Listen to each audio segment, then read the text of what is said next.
መልካም የእርሱ መልእክተኛና ነቢይ ናቸው። አሁን ያነሳው ጥቅስ ምንድን ነው? የምወደው አንድ ልጄ ይህ ነው ስሙት ብሏል እርሱ። ለምንድን ነው የማንሰማው ነው? ልክ እንደ ኢየሱስ ክርስቶስ ያለነሳውን ጥቅስ ላንሳለህ። መጽሐፍ ቅዱስ ላይ ምን ብሏል? ብትወዱኝስ ትእዛዜን ትጠብቃላችሁ ብሏል። ስለዚህ የክርስቶስ የውዴታ መገለጫ ምንድን ነው? ትእዛዙን መከተል ነው። ገብቶሃል አይደለ? ለመሆኑ ክርስቶስ ያስተማረውን ትምህርት ታዲያ የምንከተለው እኛ ሙስሊሞች ነን ወይንስ ክርስቲያኖች ናቸው ወደሚለው እንምጣ። ክርስቲያኖች ስለ ክርስቶስ ምን ያምናሉ? ሙስሊሞችስ ስለ ክርስቶስ ምን ያምናሉ? በዚያ ጉዳይ ላይ ማስረጃዎች የትኛውን ይደግፋሉ የሚለውን አሁን እንመልከት። የክርስቲያኖች እምነት ኢየሱስ ክርስቶስ አምላክ ነው ብለው ያምናሉ፣ ያመልኩታል። ገብቷችኋል? ለመሆኑ ክርስቶስን የሚወዱት ከሆነ ይህን ትእዛዝ አዛችኋል ወይ? ብትወዱኝ ትእዛዜን ትከተላላችሁ ስላለ ክርስቶስ የትኛውን ቦታ ላይ እኔ አምላካችሁ ነኝ አምልኩኝ ያለበት ቦታ የለም። ስለዚህ ክርስቶስን አትወዱትም። ብትወዱት ኖሮ እርሱ ያላስተማረውን ትምህርት ባልያዛችሁና ባልሄዳችሁ ነበር። እርሱ የትኛውን ቦታ ላይ ክርስቶስ እኔ አምላካችሁ ነኝ አምልኩኝ ብሎ አምልኮን የፈለገበት ቦታ የለም። እኛስ መልእክተኛ የሚለውን ቅድም እንዳነሳኸው መልእክተኛ የአንዱ አምላክ መልእክተኛ ነው ብለን እናምናለን። አዎ ይሄንን ተናግሯል። ዮሐንስ ወንጌል ምዕራፍ 17 ቁጥር 3 ላይ ወደ ሰማይ ቀጥ ብሎ ኢየሱስ ክርስቶስ አምላክ ሆይ አንድና ብቸኛ እውነተኛ አምላክ አንተ ነህ፣ እንዲሁም የላከውን ኢየሱስ ክርስቶስን ያውቁ ዘንድ ይህች ነች የዘላለማዊ ሕይወት አለ። ክርስቶስ መልእክተኛ እንደሆነ ተናገረ። እኛ ሰው ነው ብለን እናምናለን። ክርስቶስም ልክ እንዲሁ አስተምሮታል። ይሄንን ባስተማረው ትምህርት ላይ ነን እኛ። ዮሐንስ ወንጌል ምዕራፍ 8 ቁጥር 40 ላይ ምን ይላል? እኔ ከአምላክ የሰማሁትን እውነት የምነግራችሁ ሰው ነኝ አለ። እኛም ብለን እናምናለን ከአምላክ ሰምቶ የሚናገር ሰውና መልእክተኛ ነው ብለን እናምናለን። ይህን ክርስቶስ አስተምሮታል እና ስለዚህ እኛ ክርስቶስ ነው ወይንም ደግሞ መሲህ ነው ብለን እናምናለን። አይሁዶች ይህን አይቀበሉም። ሁለታችንም ግን እንቀበላለን። ችግር የለብንም በዚህ። እናንተም ክርስቶስ ነው እርሱ ያ በነቢያት ቃል የተገበረ መሲህ ነው ብላችሁ ታምናላችሁ። እኛም በርካታ ቦታ ላይ በቁርአን ላይ አላህ ነቢ ሰለላሁ ዐለይሂ ወሰለም ሐዲስ ላይ ያ ራሱ ቃል የተገባው መሲህ ተብሎ የተገለጸው የማርያም ልጅ ነው ብለን እናምናለን። አላህ በቁርአን ላይ መሲህ ክርስቶስ እያለ ያነሳዋል። የተቀባ የተመረጠ ነው ለእስራኤል ልጆች ቃል ተገብቶ የነበረው እርሱ ራሱ ነው። ይባላል አይደል? እና ስለዚህ ይህ ነው አሁን እኔ ማስረጃ ቀረብኩኝ እርሱ ለተናገረው ነገር እርሱ ክርስቶስን በተመለከተ የምናምነው ንግግር ከአንደበቱ እንደተገኘ ሰው ነው ብለን እናምናለን። መልእክተኛ ነው ብለን እናምናለን። ከአምላክ ሰምቶ የሚናገር ሰው ነው ብለን እናምናለን። አንተ ግን አምላክ ነው ወይንም ደግሞ አምልኩኝ ብላችኋል ወይ? ስታመልኩት ጊዜ አምልኩኝ ብሎ ክርስቶስ ያስተማረበት አንድ ቦታ አለ? አቤ አሁን መቀጠል ትችላለህ።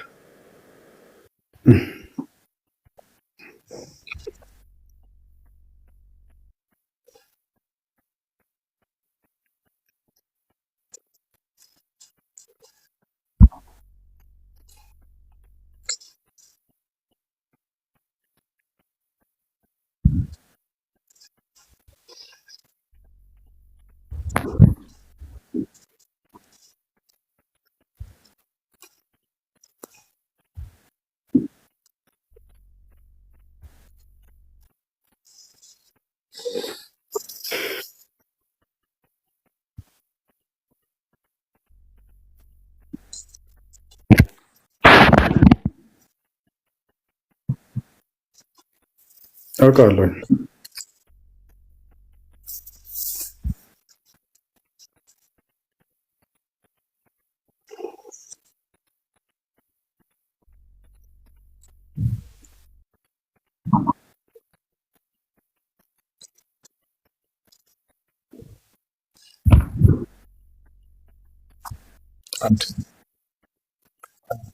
አንድ አቤ አንዴ መልእክቱን የሰጠው ለዮሐንስ ኢየሱስ ነው አልክ። ለኢየሱስ ማን ነው የሰጠው ያንን መልእክት?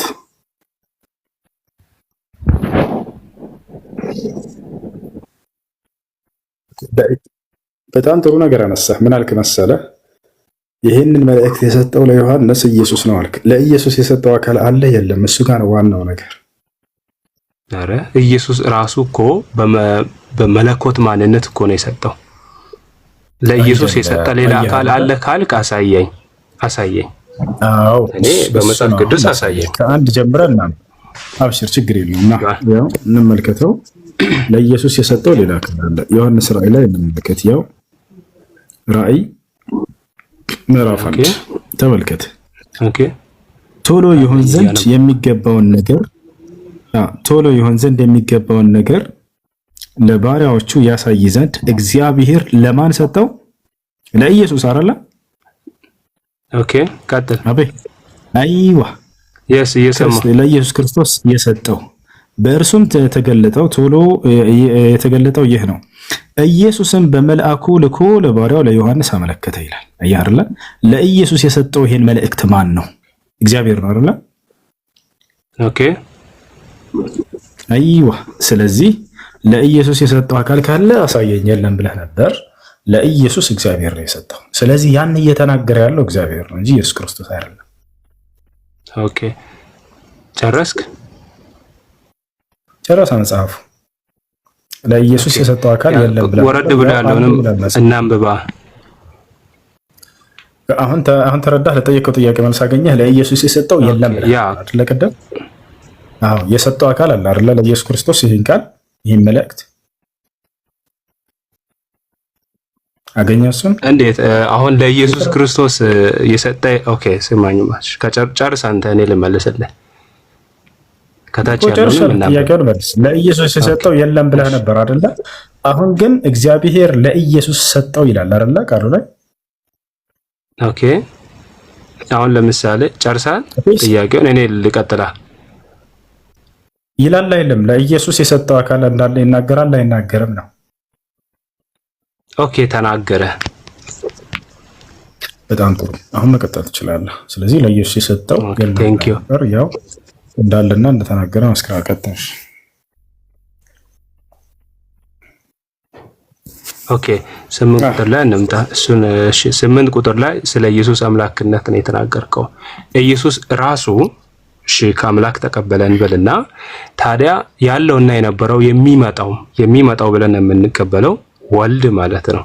ያውም በፊት የመጣው ሊዋረድ ወይም ደግሞ ከኛ አንሶ የባሪያን መልክ ይዞ ነው። አሁን ግን አምላክ ሆኖ በንግስና ወይም ደግሞ አልፋና ኦሜጋ ሆኖ፣ አልፋና ኦሜጋ ማለት አማርኛው መጨረሻው መጀመሪያውም የሌለ ማለት ነው። ይሄ ከአብ ጋር እንዳለ የሚያሳይ ነው። ታዲያ ምንድነው የሚለው? ሁሉንም የሚገዛ ጌታ አምላክ አልፋና ኦሜጋ እኔ ነኝ ይላል። ኢየሱስ ነው እንደዛ ያለው። አሁን ለኢየሱስ የሰጠው ያለው ቦታ ቁጥር 1 ላይ ማን ነው የሚመጣው? ኦኬ እስከላይ ኢየሱስ ነው እሱ ያለና የነበር የተባለው ነው። እዛ ጋር እየተናገረ ያለው ያለና የነበር የተባለው እኮ ማን ነው? አብ ነው። ኦኬ ልጨርሳሽ፣ አንተ እስከጨርስ ዝም አልኩ። አሁን እዛ ጋር በዛን ኮንቴክስት ላይ በነበሩት በዚህ የዚህን መልእክት ተደራሲያን ዮሐንስ ሲጽፍ እነሱ የሚያውቁት ኢየሱስ ክርስቶስ በዚህ ምድር ላይ በነበረ ጊዜ ያሳለፈውን የስጋ አገልግሎቱን ወይም ደግሞ በዚህ ምድር ላይ በነበረ ጊዜ ያሳለፈውን አገልግሎቱን ያውቁት ነበር። ያንን አገልግሎት እነዚህ ሰዎች እንዲቀበሉት ዮሐንስ ከእግዚአብሔር ቀጥታ፣ ምክንያቱም ብዙ ሐሰተኛ አስተማሪዎች ገብተው ነበር፣ ምክንያቱም ብዙ ትምህርቶች ገብተው ነበር።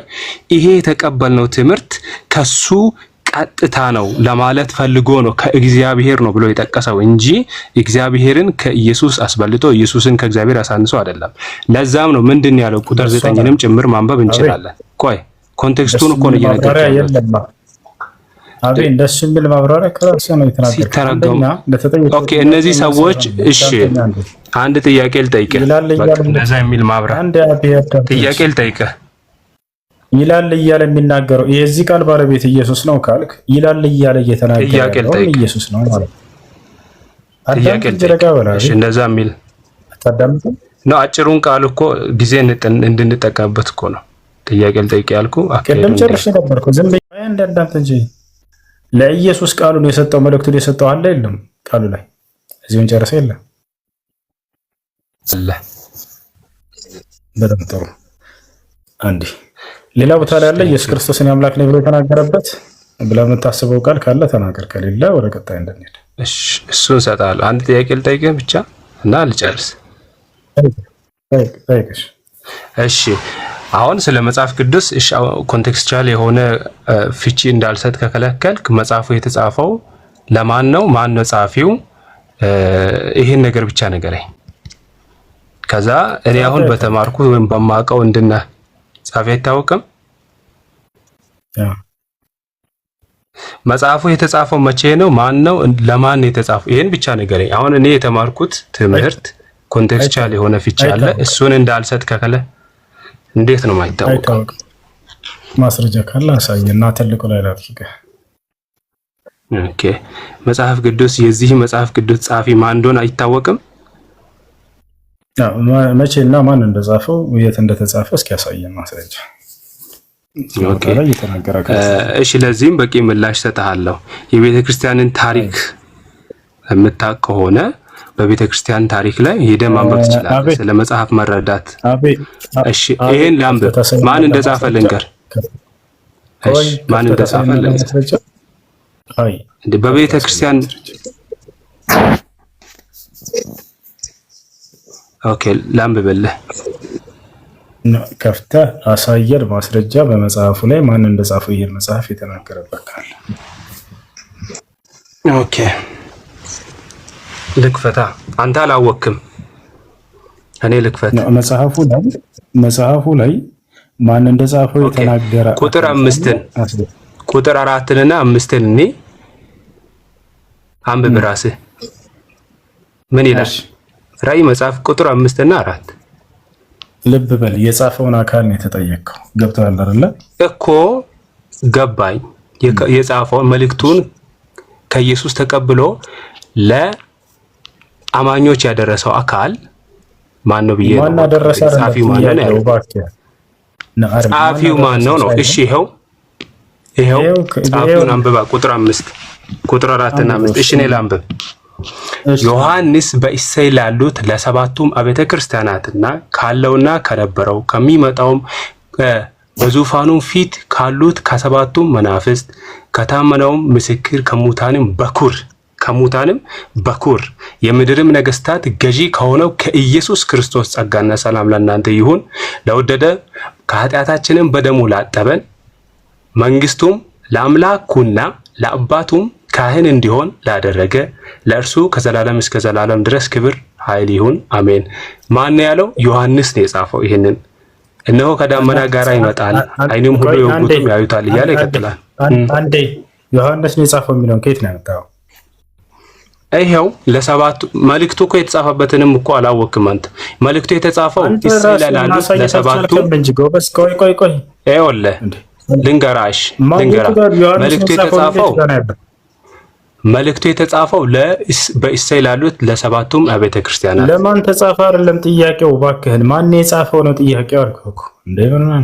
ዮሐንስ የት አለ ማስረጃ? ዮሐንስ እኔ ነኝ የጻፍኩት ያለው ሐዋርያው ዮሐንስ። ይሄው እያሳየው ቁጥር 4 እና 5ን አንብብ ነው። የለም እኔ ነኝ የጻፍኩት የተናገረበት ቦታ የለም። አይን ማነበብ ነው ያው። እሺ ይሄው 10ንም አንብብ። በጌታ ቀን በመንፈስ ነበሩ፣ በላይም የመለኮት ድምጽ መጣ፣ ታላቅ ድምጽም ሰማሁ። እንዲህም የምትለውን መጽሐፍ ጽፈህ ወደ ኤፌሶን፣ ወደ ሰመርኔስ ምንድን ነው የሚለው? ቁጥር 11ንም አንብብ። እንዲህም የምታየውን መጽሐፍ ብሎ የተናገረበትን ቦታ ላይ የተጠየቀው አብይ እባክህ አሁን እዚህ ቦታ ላይ ተናገረ ኢየሱስ ክርስቶስ እንደ አብ እንደተናገረ እንዲህ እኮ ነው። ይሄ መስቀለኛ ጥያቄ የምትጠይቀው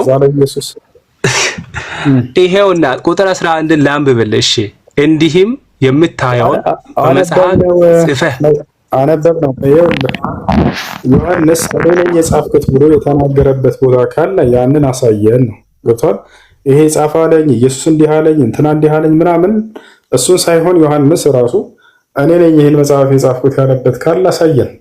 ለምሳሌ ብትመጣ ወደኛ ልንገርህ የቁርአን ጸሐፊያኖች ለምሳሌ እኔ ነኝ የጻፍኩት ብለው ቃል በቃል የሚናገሩ አካሎች ናቸው። መጽሐፍ ቅዱስ ላይ ግን አንዲትን የመጽሐፍ ቅዱስ ክፍል እኔ ነኝ የጻፍኩት ብሎ የሚናገር አካል አታገኝም። ገብቶሃል አይደል? እንዴት ነው? እሺ ላሳይ። ያ ነው እንደተቀላይ። አሁን ኢየሱስ ክርስቶስ እኔ አምላካችሁ ነኝ አምልኩኝ ያለበት ቦታ ካለ አሳየን። ሌላ ቦታ ላይ ካለ አለ ወይስ በወንጌል ቦታ ላይ? እሺ ይሄንን ስጠና። ይሄ ራሱ እኮ ነው። ሌላ ቦታ ብሰጥም ስለማታምን አዳምጥ። ይኸውልህ እዚህ ቦታ ላይ ቀደምም አንተ ምን አልከኝ? ይሄን መልእክት እየተናገረ ያለው ኢየሱስ ነው ሌላ የሚነግረው አካል የለም ብለህ ነበረ። አይ አለ አልኩህ። ማስረጃ አሳየኝ አልክ። ከዚያ በኋላ አሳየሁህ። አመንክ እሱን። አዎ እግዚአብሔር ነው ለኢየሱስ የሰጠው አልክ። እዚያ ጋር አልቆ ነበረ ሁሉ ነገር። ገብቶሃል አይደለ? ስለዚህ ይሄን ቃል እየተናገረ ያለው የቃሉ ባለቤት ማን ነው? እግዚአብሔር ነው። ኢየሱስ ክርስቶስ በዚህ ላይ ድርሻው ምንድን ነው ከተባለ የቃሉ ባለቤት ሳይሆን ምስክር ነው እሱ እንጂ ሌላ አይደለም። ምስክር እንደሆነ እዚሁ ላይ ላሳየህ። ማን ነው እሱ ምስክር? ኢየሱስ።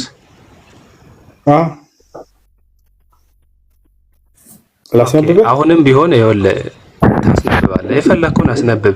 ካስነበብክ በኋላ እኔ ኮንቴክስቹዋል የሆነ ትርጉም ልስጥ፣ ኃላፊነቱን ወስጄ። አሁን ቅድም ያልከው ኢየሱስ የምን ትርጉም ነው የምትሰጠን? የምን ትርጉም ነው የምትሰጠን? እንደ ጋዜጣ እኮ አነበብም። ለዚህ እኮ ነው አሁን በማታውቁት አትርጉም። የትኛውን ትርጉም ነው የምትሰጠን? ለመጨረሻ ጊዜ ሆይ ቴንክ ዩ። ኦኬ፣ ዝም አልኩ። እኔ የተማርኩትን ትርጉም ልስጥ። መጽሐፍ ቅዱስ ከኔ በላይ ታውቃለህ? መልስልኝ። ከኔ በላይ ታውቃለህ መጽሐፍ ቅዱስ? ካንተ አይደለም ከዲያቆኖች በላይ ያውቀዋለሁ። እኛው እንደማታውቀው በማስረጃ ልጠይቅ የምታውቀውን ነገር። ቆይ ተረጋጋ። ጠይቀኝ እኮ አስተማርኩህ እኮ። ይሄ ቃል ተረጋጋ። አስተማርከኝም። አንድ ጥቅስ ጠቅሰህ አስተማርኩ አትበለኛ እንጂ። ቆይ አስተማርኩህንም የት እንደተማርክም ንገረኝ፣ እኔም ልጠይቅህ። አቤ አዳምጥ፣ ተደማመጡ። ምን አልክ ቅድም? ይሄን ቃል እየተናገረ ያለው ኢየሱስ ነው ብለሃል አላልክም? ቅድም የተነሳው ኦኬ ብያለሁ። በጣም ጥሩ። ሌላ የነገረው አካል የለም ብለህ ነበር አላልክም? ብያለሁ። ለኢየሱስ ክርስቶስ አንተ ከእግዚአብሔር እንደመጣ አሳይተናል። አይዋ አያርላ እሱን ቢያንስ ይሄን አስተማርኩህ ገና ከመጀመሪያ ስንገናኝ። እኔም እኮ ተቀብያለሁ፣ ግን እንዴት የሚለውን ላስረዳ ነው ያልኩ። እሺ ክርስቶስ በዚህ ላይ ድርሻው ምንድን ነው? የቃሉ ባለቤት ነው ወይንስ ምስክር ነው?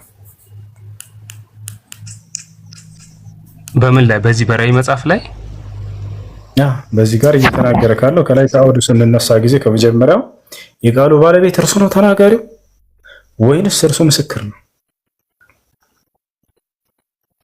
አልገባኝም። የቃሉ ባለቤት ስትል እግዚአብሔር ራሱ ስለ ኢየሱስ እኮ ነው እየመሰከረ ያለው አይደለም? ኢየሱስ ስለ እግዚአብሔር ነው እየመሰከረ ያለው። ላሳይህ። የቃሉ ባለቤት እግዚአብሔር ነው፣ ምስክሩ ደግሞ ኢየሱስ ክርስቶስ ነው። አንዴ ላይ ጀምረና አሁን ላሳይሽ ነው። በደንብ ተመልከተኝ። እኔ ዝም ብዬ እረዳለሁ። ከዛ በኋላ ለኔም ጊዜ ትሰጠኛለህ። ጠየቅከኝ፣ ልመልስልህ ነው። የምን ጊዜ ነው የምሰጥህ? ልመልስልህ ነው። የቃሉ ባለቤት ኢየሱስ እንደሆነ፣ ማን ነው? አብ እንደሆነ፣ እግዚአብሔር እንደሆነ፣ ከዚያ ክርስቶስ በዚያ ላይ ድርሻው ምስክርነት እንደሆነ ላሳይህ ነው። ተስማማን? ቀጥል። ሄሎ እየሰማሁ ነው። ቶሎ ይሆን ዘንድ የሚገባውን ነገር ለባሪያዎቹ ያሳይ ዘንድ እግዚአብሔር ለኢየሱስ ክርስቶስ ለማን ሰጠ? እግዚአብሔር ለኢየሱስ ክርስቶስ። ስለዚህ የቃሉ ባለቤት ማን ነው? እግዚአብሔር ነው። ለማን? ለኢየሱስ ክርስቶስ ሰጠው። የሰጠው አለ። የሰጠው ሲል ጊዜ ሰጭ አለ፣ ተሰጭ አለ። ሰጩ ማን ነው? እግዚአብሔር ነው። ተሰጩ ማን ነው? ኢየሱስ ክርስቶስ ነው። የቃሉ ባለቤት ታዲያ ማን ነው? እግዚአብሔር ነው። በእርሱም የተገለጠው ይህ ነው። ኢየሱስም መልአኩን ልኮ ለባሪያው ለዮሐንስ አመለከተው ይላል። ስለዚህ የቃሉ ባለቤት እግዚአብሔር፣ ከዛ ላይ ኢየሱስ ሰጠው። ኢየሱስ ደግሞ ለመልአኩ፣ መልአኩ ደግሞ ለዮሐንስ ሰጠ። አየህ አይደለ? እርሱም ጸሐፊው ማን እንደሆነ በዚህ አጋጣሚ ያውቃል። እሺ ጸሐፊው ብሎ እዚህ የተነሳ ነገር የለም። አሁን ራስ አትቀይር። አሁን ክርስቶስ ድርሻው ምን እንደሆነ ልንመለከት ነው። የቃሉ ባለቤት ኢየሱስ ሳይሆን እግዚአብሔር እንደሆነ ተመልከት። እርሱም ለእግዚአብሔር ቃልና ለኢየሱስ ክርስቶስ ምስክር። አየህ አይደለ? የቃሉ ባለቤት ማን ነው? እግዚአብሔር። ኢየሱስ ክርስቶስ ምንድነው? ምስክር ነው። ያው ላየውም ሁሉ መሰከረ። መስካሪው ማን ነው? ዮሐንስ ነው። ቃሉ እግዚአብሔር ነው፣ ምስክሩ ኢየሱስ ክርስቶስ ነው። ያን ደግሞ ዮሐንስ ቁጥር 2ን በደንብ አንብብ። ቁጥር 2 በደንብ አንብብ። ያነበብ ነው። እርሱም ለእግዚአብሔር ቃልና አለ። እኛ የቃሉ ባለቤት እግዚአብሔር ነው። ለኢየሱስ ክርስቶስ ምስክር አለ። ኢየሱስ ክርስቶስ ደግሞ ምንድነው? ለኢየሱስ ክርስቶስ እንጂ ኢየሱስ አላለም። ለኢየሱስ ክርስቶስ ምስክር። አማርኛው በደንብ የሚነበብ ከሆነ ላየውም ሁሉ መሰከረ ነው። ቃሉን በደንብ መሰከረ። ኢየሱስ አይደለም ያለው፣ ለኢየሱስ ነው ያለው። ላ ማለት ደግሞ ሌላ ቃል። እሺ ቃሉ የማን ነው? በስትክክል አንብባ። ቃሉ የማን ነው? እንዴት የእግዚአብሔር በላ አንብብ ጨርስና ምዕራፍ 2ን የእግዚአብሔር ቃል እንዴ 100% አላሁ አክበር የእግዚአብሔር ቃል ጎበዝ ልጅ ጎበዝ። ስለዚህ ቃሉ የማን የእግዚአብሔር ያሻደምት ቃሉ የእግዚአብሔር ነው። ለኢየሱስ ክርስቶስን ምስክር ላየውም ሁሉ ምስክር አለ። ዘመኑ ቀርቧልና የሚያነበው የትንቢቱን ቃል የሚሰሙትና በውስጡ የተጻፈውን የሚጠብቁት ብፁዓን ናቸው። ዮሐንስ በእስያ ላሉት ለሰባቱ አብያተ ክርስቲያናት ካለውና ከነበረው ከሚመጣውም አለ። አንድ በዙፋኑ ፊት ካሉት ከሰባቱ ማን ነው እሱ? እሱን መልስልኝ ስወድ። እሱ ማን ነው? እሱን መልስ። በነካጂ ሌሎችን ስትተረጉም እንደመጣ ምዕራፍ ቁጥር 4 እና 5ን ተርጉምልኝ። ዝም ልበል። አንድ ቆይ አንድ ኢየሱስ ክርስቶስ ምስክር እንደሆነ አንድ ላሳየህ፣ ቅድም የመጣንበትን። እሺ አንድ ተረጋጋ። በዙፋኑ ከፊት ካሉት ከሰባቱ መናፍስት አለ ከታመነውም አለ ምን አንብባትች ምን ትላለች? ከታመነው ምስክር አይደለ? ከታመነው ምስክር የተባለው ማን ነው? ኢየሱስ ነው አይደለ? እዚህ ጋር እኔ ዝም ልበል አንተ አስረዳና እኔ ጊዜ ወስዳለሁ። ዝም ልበል ሳይሆን እየተጠየክ ነው እባክህ ነብይ። ከታመነው ምስክር የተባለው ማን ነው? እዚህ ጋር ኢየሱስ ነው አይደለ? እሺ ከላይ ቃል ሚውተን አንሳ። እሺ እንዴ ልበል ቁጥር 4 እና 5 ላይ እየተጠየክ ነው። ዮሐንስ ኮላም በአንተ የቆምክበት ድረስ ማን ነው? ስለህ ጊዜ ዝም ቆይ አንዴ ምስክር የተባለው ኢየሱስ ክርስቶስ ነው አይደል? በእስራኤል ላሉት ማን ነው? ዮሐንስ በእስራኤል ላሉት አቤ አዳምጥ። ሳወራህ ጊዜ ለምን ዝም አልክ? ሄሎ ሳወራህ ጊዜ ለምን ዝም? አንተ አሁን እኔ ስሳሳት ወይም የኔን ንግግር እንትን ለቃቅመህ ከእግዚአብሔር ቃል ጋር አታገናኝ። አሁን ይሰጥክ ቃል ከላይ ሚውተን አንሳ። ቃል ሰላም ነው እንደና አለን አልሐምዱሊላህ። ማን ነው? አማን ነው። ሰላም ነው አለን። ስንት አምላክ ነው የምታመልኩት ክርስቲያኖች? አንድ አምላክ። የአንድ አምላክ በድንግል ማርያም ማህፀን ውስጥ ተጸንሷል? አዎ ተጸንሷል፣ ተወልዷል፣ በስጋ ተወልዷል። በጣም ጥሩ። በስጋ ከተጸነሰውና ከተወለደው አምላክ ውጭ ሌላ አምላክ አለ? የለም። በጣም ጥሩ። አብ ማርያም ጸንሰዋለች አልጸነሰችውም? ይኸውልህ አሁን እሱ ጋር ስንገባ መጀመሪያ እሱ ጋር ከመግባታችን መጀመሪያ ምስጢረ ስላሴ የሚል ትምህርት አለ። እሱን ማወቅ የለም። መጽሐፍ ቅዱስ ላይ ምስጢረ ስላሴ የሚባል ትምህርት ካለ ማን ነው ምስጢረ ስላሴ ብሎ ያስተማረው የመጀመሪያው ነብይ ማን ነው? አለ ማን ነው ስላሴ ብሎ የመጀመሪያ ያስተማረው? ይኸውልህ ምን መሰለው ወንድም፣ የመጀመሪያ እኔ እያዳመጥኩ ነበር ወልድ ምናምን እያልክ አሁን አዳምጥ። እሺ አይወልህ ስትመልስልኝ ጊዜ ከማብራራት በፊት አንድ መልሱን መልስ። ይኸውልህ አስረዳ። በድንግል ማርያም ውስጥ ከተጸነሰው ከአንዱ አምላክ ውጭ ሌላ ያልተጸነሰ አምላክ አለ ወይንስ የለም? አለ ከሆነ መጀመሪያ ልንገርህ፣ ከድንግል ማርያም በፊት ሳይወለድ በመጀመሪያ በድህረ ዓለም በአባቱ ቀኝ የተቀመጠ አንድ አምላክ ገዢ የሆነ አምላክ አለ። ሰማይና ምድርን የፈጠረ አምላክ አለ። ነገር ግን ቆይ በሰማይ በደንብ ላስረዳ። ከዛ ያልተጠየቀውን እኮ ነው እያወራህ ያለው። ቃል አዳምጠኝ እባክህ። ያኔ መልስና አንተ ማውራት የምትፈልገውን ጊዜ ስላለው ልክ እንደሱ አንዴ በድንግል ማርያም ማህፀን ውስጥ ከተጸነሰው አምላክ ውጭ ሌላ ያልተጸነሰ አምላክ አለ ወይንስ የለም? የለም ከሆነ የለም ብልና ቀጥል ሐሳብህን፣ ችግር የለም። ምንድን ነው ያልከኝ? ጥያቄ ሲጠይቀኝ ድገም። በድንግል ማርያም ማህፀን ውስጥ ከተጸነሰው ከአንዱ አምላክ ውጭ ሌላ ያልተጸነሰ አምላክ አለ ወይንስ የለም? አንድ አምላክ ብቻ ነው ያለን፣ እኛ የምናመልከውም አንድ አምላክ ነው። በጣም ጥሩ። የአንድ አምላክ በድንግል ማርያም ማህፀን ውስጥ ተጸንሷል ብለኸኛል። ያ በድንግል ማርያም ማህፀን ውስጥ ከተጸነሰው አምላክ ውጭ ሌላ ያልተጸነሰ አምላክ አለ? የለም። በጣም ጥሩ። አብ አምላክ ነው አይደለም? ፈጣሪ ነው። አምላክ አይደለም እኮ ፈጣሪ ማለት አምላክ ማለት እኮ። በጣም ጥሩ። ስለዚህ ያልተጸነሰ አምላክ አለ ማለት ነው። ከየት በምንና በየትና በየት መጀመሪያ ዳስረዳህ እኮ ብያለሁ። አሁን ያቀው ማለት ያልተጸነሰ አምላክ አለ? የለም። ድህረ ዓለም ነበረ፣ ሰማይና ምድር የፈጠረ አምላክ አለ። ድንግል ማርያም በጸነሰች ጊዜ አንዱን አምላክ ድንግል ማርያም በጸነሰች ጊዜ አንዱን አምላክ ያልተጸነሰ ሌላ አምላክ አለ? የለም። ከመጸነሱ በፊት እግዚአብሔር በሰማይና ምድርን የፈጠረ አምላክ ነበረ። ከመጸነቱ በፊት ጥያቄ ነው። በተጸነሰ ጊዜ ነው ጥያቄ። ድንግል ማርያም አንዱን አምላክ በጸነሰችበት ጊዜ ያልተጸነሰ ሌላ አምላክ አለ? የለም። ይኸውልህ አንድ አምላክ ነው ያለን፣ እኛ የምናመልከው አንድ አምላክ ነው። አንድ አምላክ ተጸንሷል አይደለ? አዎ፣ በእሱ የአንድ አምላክ በገዛ ፍቃዱ። ኦኬ፣ በጣም ጥሩ። ያልተጸነሰ ሌላ አምላክ አለ? የለም። ግልጽ ጥያቄ። ያልተጸነሰ ሌላ አምላክ አለ? የለም። ይኸውልህ አዳምጠኝ አልኩህ፣ አንድ አዳምጠኝ ነው። እሺ፣ መጀመሪያ ሰማይና ምድርን የፈጠረ አምላክ ነበር። ደህና ነኝ አልሐምዱሊላህ። እንዴት ነሽ? አንድ ጊዜ ከዛ በኋላስ ያ አምላክ አዳም በገነት በሚኖር ጊዜ አዳምና ሔዋን በገነት በሚኖሩ ጊዜ አድርግ አታድርግ ብሎ ነጻ ፍቃድ የሰጠው አምላክ አለ፣ ሰማይና ምድርን የፈጠረ አምላክ። ነገር ግን አዳም አታድርግ የተባለውን ትእዛዝ በመጣሱ ምክንያት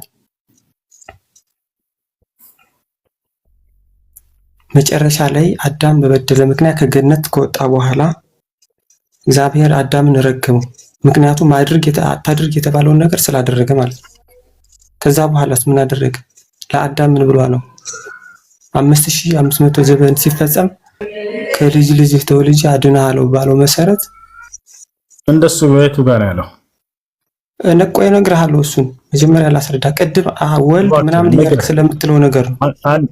ወልድ ብቻውን አብ ብቻውን እያልክ ስለምትል ነው። ከልጅ ልጅህ ተወልጄ አድንሃለሁ ያለው የቱ ጋር ነው? እነግርሃለሁ እኮ እሱ ይኸውልህ፣ ጥቅስ እኮ አይወልም። እነግርሃለሁ ብለህ አትለፍ እባክህ። ጥቅስ እየረገጥክ 130 ጥቅስ ስለያዝክ እኮ ጥቅስ አያድንም እኮ። መጀመሪያ ማወቅ እኮ ቃል አዳምጠኝ። ጥቅስ ስለያዘ አይደለም። ቆይ ከልጅ ልጅህ ተወልጄ ከ5000 ዓመት በኋላ አድንሃለሁ ያለው የቱ ጋር ነው? አንተና እኔ የምንረዳዳም አይመስለኝም። ስለዚህ የምንረዳዳው በማስረጃ ሲሆን ጊዜ ነው። ከዚያ ውጭ ልንረዳዳ አንችልም። ትክክል ነው። አሁን እኮ ብዙ ነው። አንዴ ከልጅ ልጅህ ተወልጄ ከ5000 ዓመት በኋላ አድንሃለሁ ብሎ ቃል የገባለት አምላክ ለአዳም የቱ ጋር ነው ማስረጃ?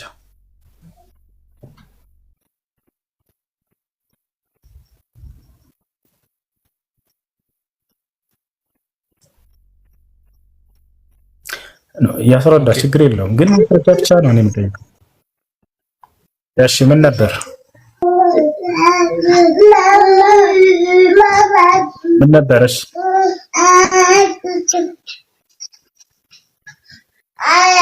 ምን ነበረሽ?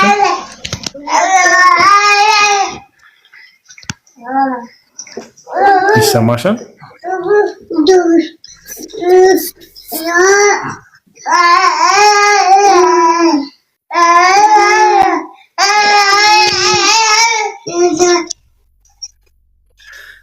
እሺ ይሰማል ልጆች? እሱ ይሰማል ወይ? አለ።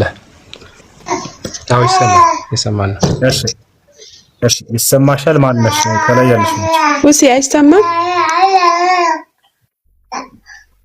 አሁን ይሰማል። ቀጥይ።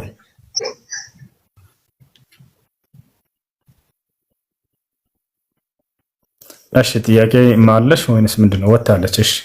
እሺ እዚህ ካላችሁት ክርስቲያን አሁን ለተናገረው ንግግር የክርስትና መሰረት ለሆነው አምላክ ለአዳም ቃል ገብቶለታል። ከ5000 ዓመት በኋላ ከልጅ ልጅህ ተወልጄ አድንሃለሁ ብሎ ቃል ገብቶለታል ብሎ የነገሯችሁ መምህሮቻችሁ ለዚህ ማስረጃ መጽሐፍ ቅዱስ ላይ አለ ወይንስ የለም? የሚመልስ ክርስቲያን ጋር ሰላም ሁሱ ሰላም ነው። እንዴት ነሽ ሁሱ? ይሰማል?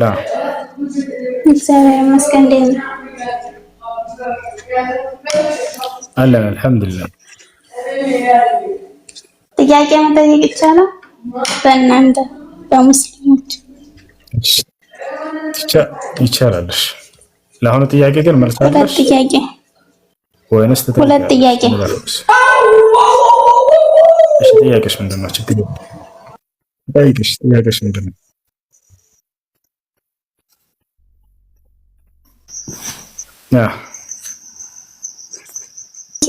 በኢሳ ላይ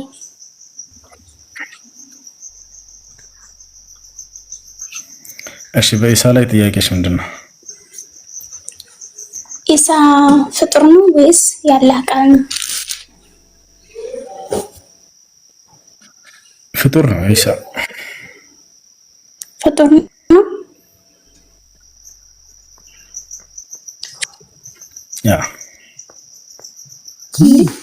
ያላህ መንፈስ አይደለም። ያላህ ማለት ማለት እንዴት ነው ፍጡር የሆነው? ያለ ወንድ ዘር ከሆነ የተወለደው ከመሬም እንዴት ፍጡር ሆነ? እሱ ልታስረዳኝ ትችላለህ? ያለ ወንድ ዘር መወለዱ ከፍጡርነት አያወጣም።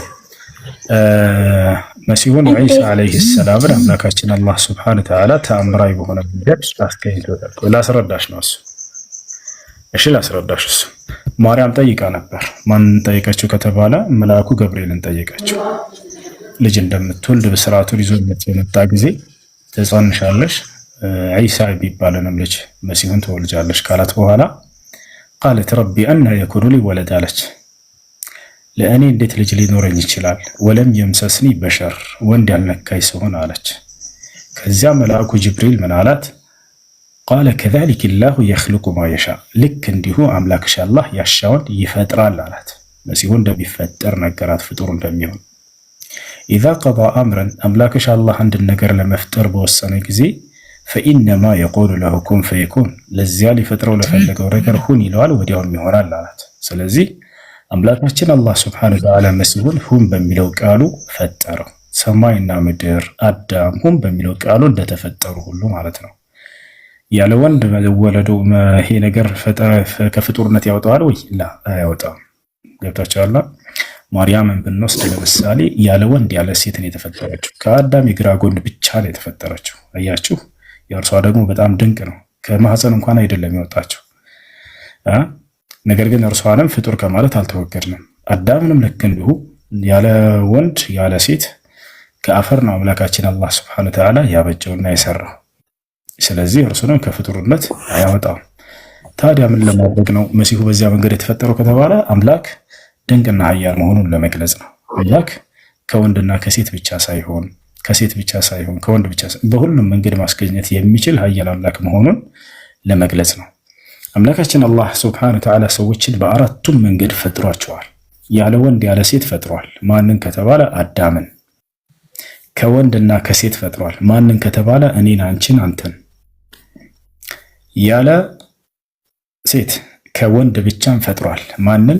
ሔዋንን፣ ሐዋን ከአዳም ጎን ፈጠራት። ሌላ ምን ቀረ ታዲያ? ያለ ወንድ ከሴት ብቻ ቀርቶ ነበር።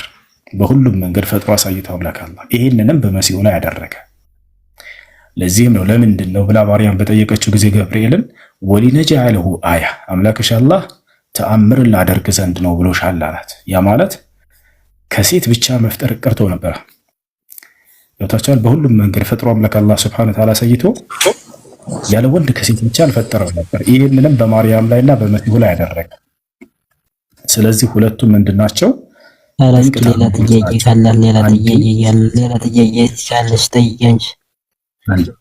አንዴ ሱራ ፊልሚት አድርግ። ስለዚህ አምላካችን አላህ ሱብሓነሁ ወተዓላ ማለቴ አሁን ይሄንን ቆይ ከተብራራልኝ ይሄንን ቁርአን ላይ አሁን ለምሳሌ እንትን ይሄ ኢሳን እንደዚህ እንደተፈጠረበት እኛ አሁን ወልድ ክርስቶስ እንዴት እንደተፈጠረ ያሳየናል። የእናንተ ዓላማው ተፈጠረበት እንደዚህ ላደርግ ነው ብሎ ጽፎ የተጻፈለ እያሳየህ ማለት በቁርአን በጥቅስ እያሳየህ ብታስረዳኝ ይገባኛል። አሁን አንተ ስታወራኝ በአንተ ነው እንጂ ቁርአን ችግር የለም ላሳየሽ። አሁን እዚህ ቦታ ላይ ቀደም ምን አልኩኝ? ለሁለት ዓላማ ነው መሲሁን አምላካችን አላህ ሱብሓነሁ ወተዓላ የፈጠረው። አንደኛ ድንቅ ተአምር ያሳይበት ነገር መጽሐፍ ቅዱስና ቁርአን እባክህ ሚያት አድርግ እንጂ ሚያት አድርግ። ምን ነው ስራፊ ወንድ ልጅ አይደለህ እንዴ? ሰው እያወራ ከሆነ ጣልቃ ትገባ። አሁን ለምን ድንቅ ተአምር አሁን አንተ ስታይ ላሳይሽ ነው አንዴ ሳትሄድ ያስረዳ እንጂ እስቲ እንረዳ ማለት እያወራ ጣልቃ ትግቡ። ማርያም ራሷ ገብርኤልን ጠይቃ ነበር እያልኳቸው ነው። በቁርአን ላይ ለምንድን ነው በዚህ መልኩ እንደወልዶ የተፈለገው? እንዴት ለኔ በዚህ መልኩ ልጅ ሊኖረኝ ይችላል ብላ በጠየቀች ጊዜ ምክንያቱን ነገራት። ወሊነጅዐለሁ አያ ለሁለት ዓላማ ነው። አንደኛ ተአምር ላደርገው ዘንድ ነው አላት። መሲሁ በራሱ አፈጣጠሩ ተአምር ነው። ያ ማለት ያለ ወንድ ዘር ፈሳሽ ከሴት ብቻ መገኘቱ ተአምርነትን ያሰኘዋል። አምላክ በእርሱ ላይ ያሳየው ድንቅ ስራውና ተአምሩ ነው። ማርያም በራሷ ተአምር ነች እንደ ኢስላም። ለምን ከተባለ ማንም ወንድ ሳይገናኛት በድንግልናዋ የወለደች ብቸኛዋ የዓለማችን ድንቅ ሴት ተብላ ትገለጻለች። አላህ ተአምር ነች ብሎ በቁርአን ላይ ገልጿታል። እርሷም ልጇም ተአምሮች ናቸው ብሎ አላህ ይገልጻቸዋል። ግን ያ ወደ መለኮት ከፍ አያደርጋቸውም ነው ልታውቁ የሚገባው ነገር። አምላክ በእርሳቸው ላይ ያሳየው ድንቅ ስራዎች ናቸው። አለቀ። ሁለተኛው ለምን ዓላማ ነው ታዲያ መሲሁ ከተባለ ወራህመተን ሚና ብሎ አላህ ገለጸው። ከእኔ የሆነ እዝነት ሲሆን እርሱም አለ ለማን? ለእስራኤል ወገን ማለት ነው።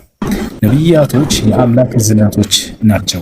ነቢዩ ሙሐመድን ሰለላሁ ዐለይሂ ወሰለም አላህ ሲገልጻቸው ለዓለማት እዝነት አድርጌሃለሁ አንተን አላቸው። መሲሁ ደግሞ ለአላህ የሆነ እዝነት ነው ለእስራኤል ሰዎች። አሁን ይሄን ያለበትን አላህ ሱብሓነሁ ወተዓላ በማስረጃ ይሆንላችሁ። የትንገባለን ቀጥታ የማርያም ምዕራፍ ይላል። ምዕራፍ 19 ላይ በመሲሁ እናት ስም የተሰየመ ምዕራፍ ነው። የማርያም ምዕራፍ ላይ ተመልከቱ። ማርያም ራሷ ጠይቃው ነበር ገብርኤልን፣ መልሱን ሰጥቷታል። ምን አለች? ተመልከቱ። እዚህ ጋር እናገኛለን። ያና እኔ ንጹህ ልጅ ተብሎ መሲሁ ተገልጿል። በነገራችን ላይ ማንኛውም ልጅ ሲወለድ በኢስላም ንጹህ ነው ያለምንም ኃጢአት ሆኖ ስለሚወለድ እኔ ንጹህ ልጅ ለአንቺ ልሰጥሽ ዘንድ ከጌታሽ መልእክተኛ ነኝ አላት። ተመልከቱ። አሁን እዚህ ጋር በጋብቻ ሰው ያልነካኝ ሆኜ አለች ማርያም። አመንዝራም ሳልሆን አለች ለእኔ እንዴት ልጅ ይኖረኛል አለች። አሁን ተመልከቱ የአምላክን ዓላማ መሲሁን ያስገኘበት እዚህ ጋር ይገልጽላ ነው። አላት ካለ በኋላ ምን አለ? ነገሩ እንደዚህ ነው። ጌታሽ አላህ ጌታሽ እርሱ በእኔ ላይ ገር ነው። ያ ማለት ወንድ ሳይነካሽ ሳታመነዝሪ ከአንቺ ልጅን ማስገኘት ለእኔ ገር ነው እያላት ነው ብሎሻል። አላህ እያላት ነው። ጌታሽ እያላት ነው። እርሱ በእኔ ላይ ገር ነው። ለሰዎች ተአምር አንደኛው ዓላማ ይሄ ነው። አይሻርላ ለሰዎች ተአምር ከእኛም ችሮታ ልናደርገው ማንን? መሲሁን ማለት ነው። ይህን ሰራን ያደረገበት ምክንያት መሲሁን የሰራበትን ያደረገበትን ምክንያት እየገለጸ ነው። የተፈረደ ነገርም ነው አለ። ነፋባት ማለት ሩህን ዘራባት ማለት ነው። ማን ነው? መልአኩ ገብርኤል ወደ እርሷ የተላከው ሩህን ዘርቶ ሄደ ስለ መሲሁ ማለት ነው። እንዳጠቃላይ መሲሁ ተገኘበት ዓላማ ምንድነው ከተባለ ቅድም እንዳልኩሽ አንደኛ ለሰዎች ሁሉ ተአምር ይሆን ዘንድ ነው። ድንቅ ተአምር ነው መሲሁ አፈጣጠሩ ያለ ወንድ ዘር ፈሳሽ ከሴት ብቻ ስለተገኘ። ሁለተኛ ደግሞ ከአላህ የሆነ ችሮታ ነው ለሰዎች ለእስራኤሎች ወገን ማለት ነው። አምላክ አላህ ሱብሓነሁ ወተዓላ ነቢያቶችን ለሰው ዘር ሁሉ ችሮታና እዝነት ብሎ ይገልጻቸዋል። ነቢዩ ሙሐመድ ሰለላሁ ዐለይሂ ወሰለም ለዓለማት እዝነት አድርጌያለሁ አንተን እያለ በቁርአን ላይ ይገልጻቸዋል። ይህን ይመስላል ያ ነው እና መሲሁ ለዚህ ዓላማ ነው መልእክተኛ አድርጎ ነብይ አድርጎ ላከው። የታመሙ ሰዎችን እንዲፈውስ ተአምር ሰጥቶት ነበር። ይሄ ነው። ኦኬ መጠየቅ ይቻላል? ይቅርታ አድርግልኝ። ኦኬ ያው አሁን የተላከው አሁን ያሳየኸው ረዱ አንዴ ድምጽ ይውጣ። አሁን ያሳየኸው እኛ ኢየሱስ ክርስቶስ ብለን የምንጠራውን እናንተ ነብዩላህ ኢሳ የምትሉትን መልእክተኛ ነው። በእናንተ ቁርአን ላይ ያሳየኸው አንድ ነገር ያው የተባለው መልእክተኛ እስቲ እኛንም ያው እንግዲህ እንድታስረዳን ስለምንፈልግ ሁለት ጥቅሶችን ከመጽሐፍ ቅዱስ አንተ እንድታስረዳኝ እፈልጋለሁ። እንዴት እንደተረዳክ ማለት ነው። አንደኛ ትንቢተ ኢሳይያስ 53 ቁጥር 5ን፣ ሁለተኛ ደግሞ ዮሐንስ ወንጌል ምዕራፍ 3 ቁጥር 16ን እሱን ጥቅስ አንብብና አስረዳኝ። ከዛ ጥያቄ ይመለስልኛል። ለሁሉም እዚህ ጋር 1000 እና ከዛ በላይ ሰው እያየ ነው መጽሐፍ ቅዱስ ላይ ያው ኢየሱስ ክርስቶስ ቅድም 5 ያ 53 በዚያ ጋር ኢየሱስ ክርስቶስ ነው የሚል ቃል የለም። ከዚህ ያልቃል።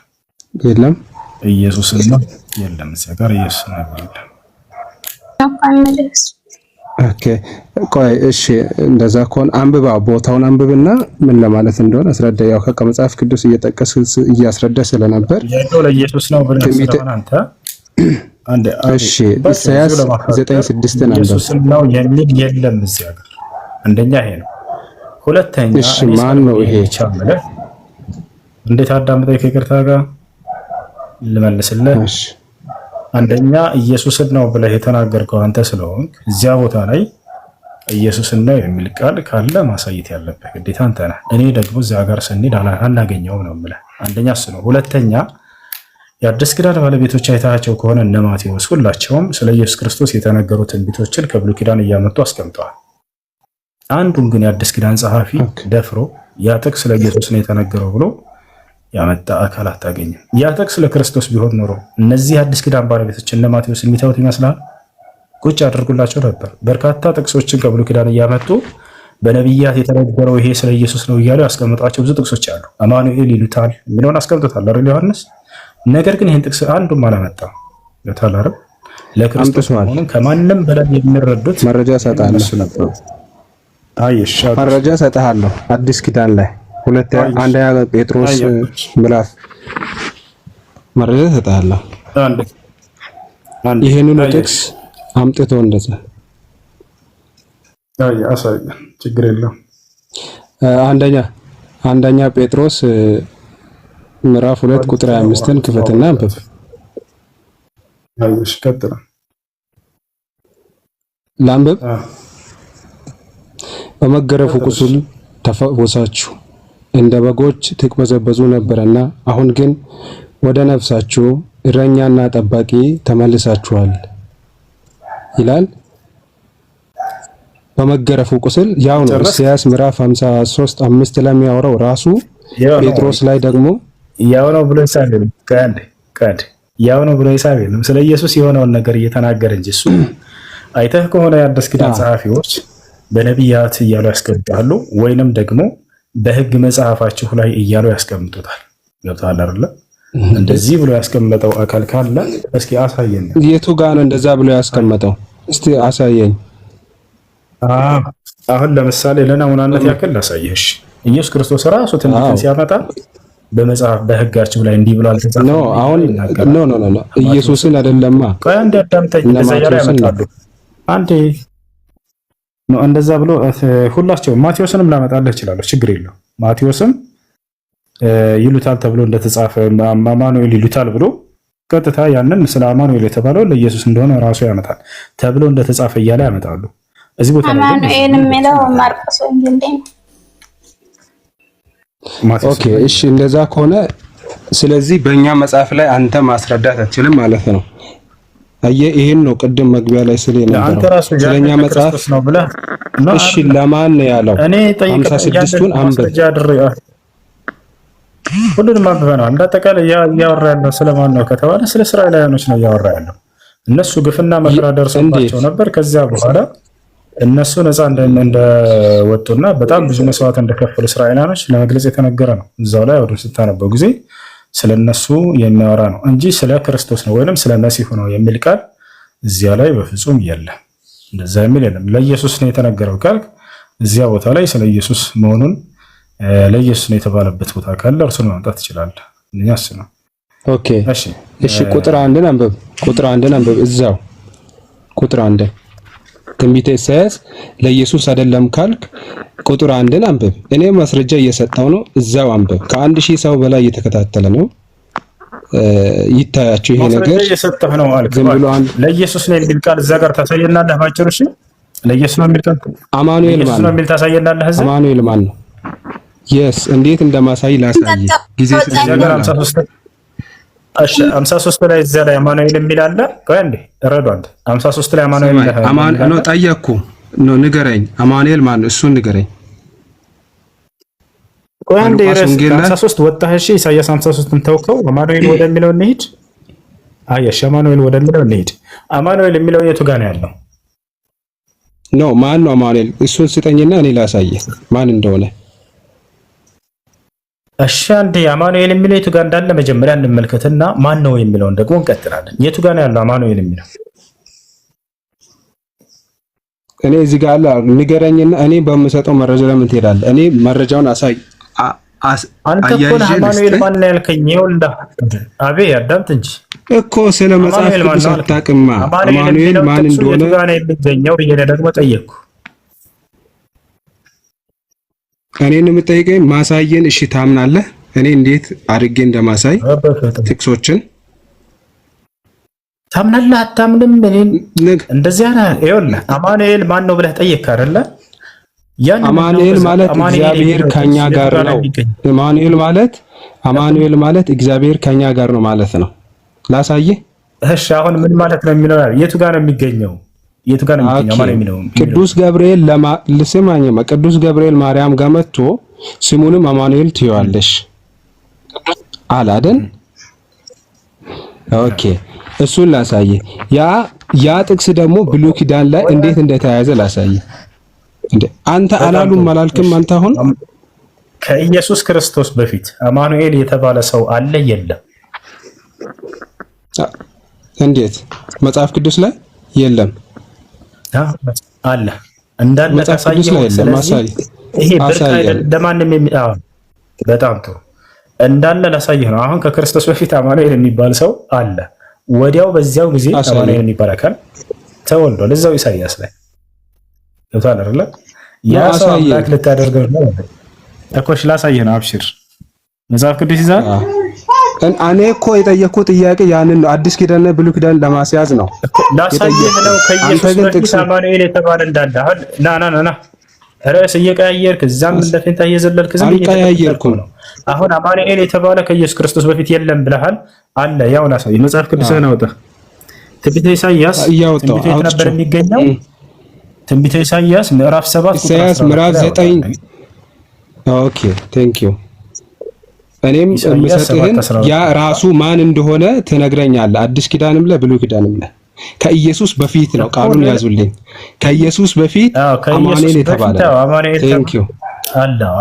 አብሽር አሳያለሁ። በማናውቀው ነገር ብዙ ባናወራ ጥሩ ነው። 7 ስንት ነው ያልከኝ? 7:14 ትንቢተ ኢሳይያስ ኦኬ እናንበብ። ያስናንብብ አንዴ። ኦኬ ምንድን ነው የሚለው? ስለዚህ ጌታ ራሱ ምልክት ይሰጣችኋል። እነሆ ድንግል ትጸንሳለች፣ ወንድ ልጅም ትወልዳለች፣ ስሙንም አማኑኤል ትለዋለች። ማን ነው እሱ? ንገረኝ። አይዋ አንድ እኮ ላሳይህ ነው። እዛው ኢሳይያስ ላይ አማኑኤል የሚባል አካል አለ የለም? እዛው ተወልዷል አልተወለደም? እሱ ነው። እሱን ንገረኝ እኮ ጠየቅኩ። እሱ ማን ነው? ሂድና ማቴዎስን በቃ አሁን ላሳየህ። ከኢየሱስ በፊት እዛው ኢሳይያስ ላይ አማኑኤል የተባለው አካል ላሳየህ። ኢሳይያስ 8:8 አንብበው። እዛው ላይ እዛ ጋር አማኑኤል እንዳለ ታገኘዋለህ። ኢሳይያስ 8:8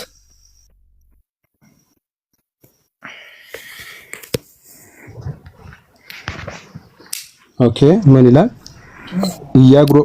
እየጎረፈም ወደ ይሁዳ ይገባል፣ እየተለቀለቀም ያልፋል፣ እስከ አንገትም ይደርሳል። እየተለቀለቀም ሳይሆን እያጥለቀለቀም ያልፋል። ኦኬ እያጥለቀለቀም ያልፋል። እሺ አንገትም ይደርሳል። አማኑኤል ሆይ የክንፍህ መዘርጋት የአንገትህ ስፋት።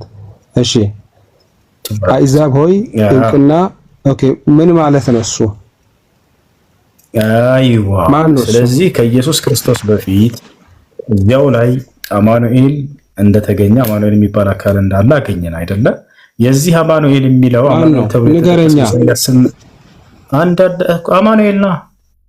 ማን ነው እሱ? አማኑኤል እሺ ሻዳ ማስፈልጌ ነበረ። እሺ ከዚህ በፊት ሙስሊም አስረዳኛ። አንዴ ቆይ ከዚህ በፊት ሙስሊም ነበርሽ? አይ ክርስቲያን ነኝ። ማታ በራሴ ይዣለሁ ወስኜ ማለት ነው። አልነበርኩኝም ክርስቲያን ነኝ። እሺ አብረሽን ሻሃዳ ቃል በይ። አሽሃዱ ካሽ በቂ ነው። በትክክል ይዘሽ ከሆነ ግን በይ አሽሃዱ አላ ኢላሃ አሽሃዱ አላ ኢላሃ ኢላላህ አላ ኢላሃ ኢላላህ إلا الله وأشهد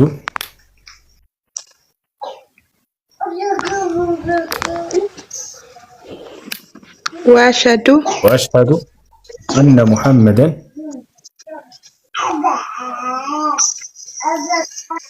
وش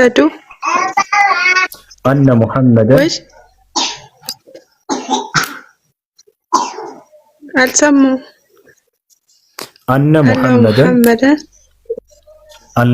سيكون أن محمدا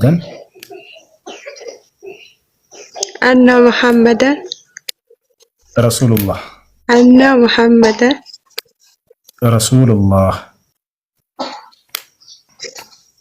رسول الله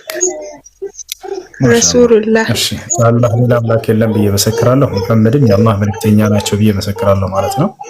ስለ ሶላት አሰጋገድ ተማሪና ሶላት ስገጂ ልክ እንደው ጾምንም ያለንበት የረመዳን ጾም ነው።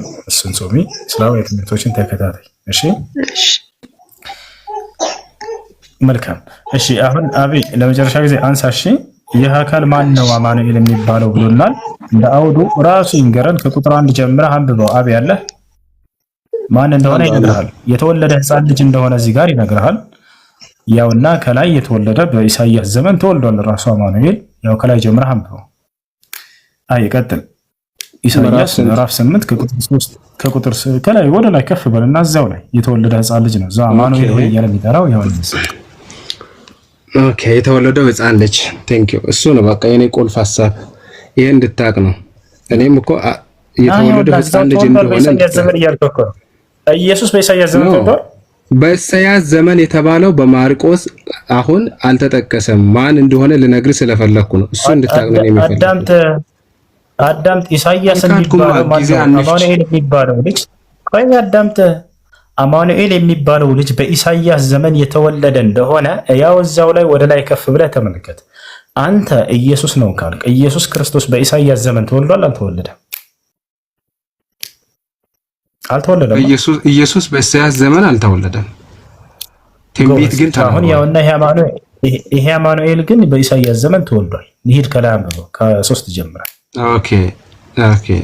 ኦኬ አንድ መልስ ልስጥህ እዚህ ቦታ ላይ አንብብ። ቆይ አሁን ብዙ ማቴዎሶች ይሄ እኮ ስም ነው ይሄ። አሁን ለምሳሌ የስም እንትኑ ሳይሆን እኔ ላሳይ የፈለኩት ኢየሱስ ክርስቶስ በኢሳይ ዘመን የተነገረ ትንቢት እንደሆነና በአዲስ ኪዳን የተፈጸመ በእነ ማቴዎስ ዘመን የተፈጸመ የትንቢት ፍጻሜ እንደሆነ ላሳይ ነው የፈለኩት። አማኑኤል ማለት እግዚአብሔር ከኛ ጋር ነው ማለት ነው። እኔ ላሳይ የፈለኩት የኢየሱስን ትርጓሜውን አማኑኤል ማለት የስሙ ትርጉም ከኛ ጋር ነው ማለት ነው። እግዚአብሔር ከኛ ጋር ነው ማለት ነው አይደለ? የዚህም ሰውዬ ያው እና እዚሁ ጋርም ትርጉሙን ያሳያል። እግዚአብሔር ከኛ ጋር ነው ማለት እና አንብባ ክፍሉ እዚሁ ጋር ትርጉሙን ላሳይ። አዎ እሱ ነው ማለት የፈለገው። ና ተመልከት፣ ላንብብልህ ና። እሺ ከ8 ጀምረህ አንብበው ወደ ታች 10 አንብበው ተመልከት።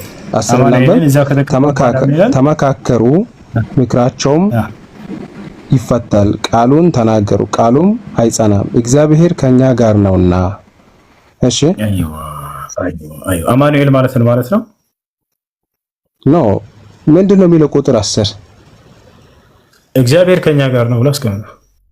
ክፍሉ ለማን ነው? ያው አማኑኤል ስለ አማኑኤል ከላይ ስለተወለደው ልጅ እግዚአብሔር ከኛ ጋር ነው ማለት እኮ ለእስራኤላውያን የተነገረ ይሄ ትንቢት እኮ ለእስራኤላውያን በዛን ጊዜ በኢሳይያስ በነብዩ ኢሳይያስ አማካይነት የተነገረ ክፍል ነው። ህዝቡ ምን አይነት ሁኔታ ላይ ነበር? በዛ ሰዓት ትንቢት በኢሳይያስ በዚያ ዘመን ለተነገረ ትንቢት ነው ካልክ አማኑኤል ይዛል ተወልዷል ማለት ነው። እና እዛ የተወለደ ልጅ ነው ደግሞ ከ3 ጀምረን እናንብበው። ምን ይላል? ከ3 ጀምረን አቢ አንብበው 3 ጀምረን የተወለደ ልጅ እንደሆነ ከ3 ጀምረን ነው የተወለደ። የኔን አንድ ቃል ለምን ይዘህ ትሄዳለህ? ነው የኔን አንድ ቃል ለምን ይዘህ ነው አይደለ? እኔን ይሄዳለሁ። ለምን ግማሽ ቃል ብቻ እስከሆነ ድረስ ላ አቢ እኮ እያወራው ሐሳብ ሳታስጨርስ መሄድ አይኑ እኮ ነው ማለት ነው። ሐሳብ ሳትጨርስ አንተ ወደ ምትፈልገው ላይ ሄድልህ። በቃ ያው አማኑኤል ማለት ከታች ጋር እግዚአብሔር ከኛ ጋር ነው ብሎ አስቀመጠው። አያ አይደለ እዚያ ጋር እግዚአብሔር ከኛ ጋር ነው የሚለውን አሳኛ። አንተ ትክክለኛ እውነት መንገድ ካለ ሐሳብን አስጨርሰ መልስ ስጠኝ፣ ወይም ሐሳብ ጨርስ ዝም ልበል። እሺ ዝም ልበል። ከዛ ተራት ሐሳብን እንዳላስጨረስኩ ምናምን አታድርግ። ትልቅ ሰው ነው። እሺ አዳምጥሽ። ኢሳይያስ 7:14 ላይ ያለው ለኢየሱስ ክርስቶስ ነው ብለህ ታምናለህ አንተ? ኢሳይያስ 7:14 ለኢየሱስ ኢሳይያስ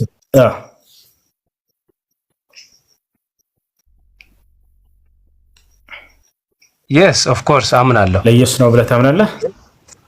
በደንብ። አሁን ቃሉን ሂድና አንብበው ቃል። ስለዚህ ጌታ ራሱ ምልክት ይሰጣችኋል፣ እነሆ ድንግል ትጸንሳለች፣ ወንድ ልጅም ትወልዳለች፣ ስሙንም አማኑኤል ብላ ትጠራዋለች ይላል። አይዋ ስሙንም ማን ብላ ትጠራዋለች? አማኑኤል ብላ ትጠራዋለች። ሙሉውን ክፍል ነው ማብራራት የምትችለው። ማነች እንደዛ ብላ የምትጠራው? ድንግሊቱ አይደለ? ድንግል ማርያም። በጣም ጥሩ። ድንግል ማርያም አማኑኤል ብላ ኢየሱስን የጠራችበት አንድ ጥቅስ አምጣ። የዛኔ ትንቢቱ ተፈጸመ። ኦኬ አዲስ ቴንክ ዩ። ሂድ ማቴዎስ ወንጌል ምዕራፍ 1 ቁጥር 26ን ሂድና አንብብ። ወይ ላንብብ? ማቴዎስ 1:26 ድንግል ትጸንስ ማርያም ኢየሱስን። ቆይ አንዴ ማቴዎስ ስጠኛ ልክ እየሰጠው ነው።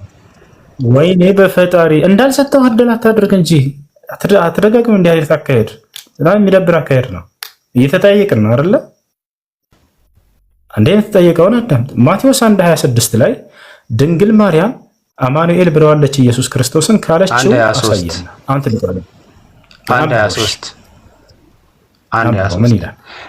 እነሆ ድንግል ትጸንሳለች፣ ልጅም ትወልዳለች፣ ስሙንም አማኑኤል ይሉታል የተባለው ይፈጸም ዘንድ ይህ ሁሉ ሆነዋል። ትርጓሜውም እግዚአብሔር ከኛ ጋር ነው። ከኛ ጋር ነው። ማርያም አማኑኤል ብላ የጠራችበት ቦታ ቆይ አንዴ። ማርያም ኢየሱስን አማኑኤል ብላ የጠራችበት ቦታ አለ ወይ ነው የተባልከው? ምንድን ነው የሚለው ጥቅሱ? ማርያም ኢየሱስን አማኑኤል ብላ ጠርተዋለች እሱ ጥቅስ ላይ ወይንስ አልጠራችው? እና ጥቅሱን አንተ አሁን ከኔ የሚወጣውን አንዳንድ ቃል እየለቀምክ ሌላ ትርጉም አትስጥ። ጥቅሱን እና በብኔ አንተ ቃል እየለቀምኩ አይደለም፣ ማስረጃ እየለቀምኩ ነው። ትጸንሳለች ነው አማኑኤል ብለሃል ብለህ እኮ ነው የምትወስደኝ። ስማኝማ ድንግል ትጸንሳለች፣ ልጅም ትወልዳለች። ቆይ አንዴ ማርያም እሱ ጥቅስ ላይ እየተናገረች ያለችው ማርያም ነች? አማኑኤል እያለች ያለችው ኖ ትንቢት ነው። በኢሳይያስ የተባለው ይሉታል ነው የሚለው ይሉታል። አሁን ደግሞ ትንቢቱ ምን ይላል መሰለህ? ላ ትጠራዋለች ነው የሚለው። ማነች የምትጠራው ብዬ ስጠይቅህ ድንግል ማርያም ብለኸኛል ቅድም። ድንግል ማርያም ኢየሱስን አማኑኤል ብላ የጠራችበት አንድ ጥቅስ አለ ወይ ነው ጥያቄው። ትንቢቱ ሉቃስ 1:30 ሉቃስ 1:31 ምን ይላል? እነሆ ትጸንሻለሽ፣ ወንድ ልጅም ትወልጃለሽ፣ ስሙንም ኢየሱስ ትይዋለሽ። አይዋ ስሙንም አማኑኤል ትለዋለሽ ወይስ ኢየሱስ ትለዋለሽ? በጣም ጥሩ። አማኑኤል ብላ የጠራችበት ፈልግ። ሌላ አልገባኝም። ማን ነው የምትጠራው? እሷ እሺ የጠራችውን ላምጣ። ከዛስ? አዎ የዛኔ ትንቢቱ ተፈጽሟል ብለህ ንገረኝ። ቃሉን እኮ እውነት እንደሆነ ታምናለህ ወይ ነው? እኔ አሁን ፈልጌ ላምጣ። እሺ እናምናለን፣ ችግር የለውም። አንተ ብቻ ለማምጣት ያብቃ። ማርያም ኢየሱስን አማኑኤል ማርያም ኢየሱስን ማርያም የጠራችበት እሷ ማርያም እሺ ኢየሱስ ብሎ የጠራው ማን ነው? ንገረኝ። አሁን ጥያቄ ስለ አማኑኤል ነው። የለም ለሱ ተስፋ ቆረክ እኮ ሰማኝማ። አሁን ላምጣ። እሺ ቆይ ላምጣ። እኔ እኮ የምጠይቅህን መልስልኛ። አንተ ቅድም እኮ ይሄን ነው የኔን ቃል አንዳንድ ፊደል እየለቀምክ አንተ እኔ እንደተሳሳተው አድርገህ ለመቁጠር ታዲያ የሚታመን ስንት ነገር እያለ ማንና ነው ካንተ ፊደል የምለቅመው እኔ? ቆይ አንተ የሚታመን ስንት ነገር እርሱን መልስ። አማኑኤል ብላ የጠራችበት ቦታ እንደ ብለህ ቅድም መግቢያ ላይ እንደጠየቁ እውነት ፍለጋ ከሆነ ሚስጥር ነው ማለት ነው። አንድ አዳምጠ አማኑኤል ብላ የጠራችበት የቱ ጋር ነው? ምክንያቱም ትንቢቱ ላይ አማኑኤል ብላ ትጠራዋለች ድንግሊቱ ብሏል። ስለዚህ አማኑኤል ብላ የጠራችበት ቦታ አለ ወይንስ የለም? ሶስተኛ ጥቅስ ሞክር ለመጨረሻ ጊዜ። ኦኬ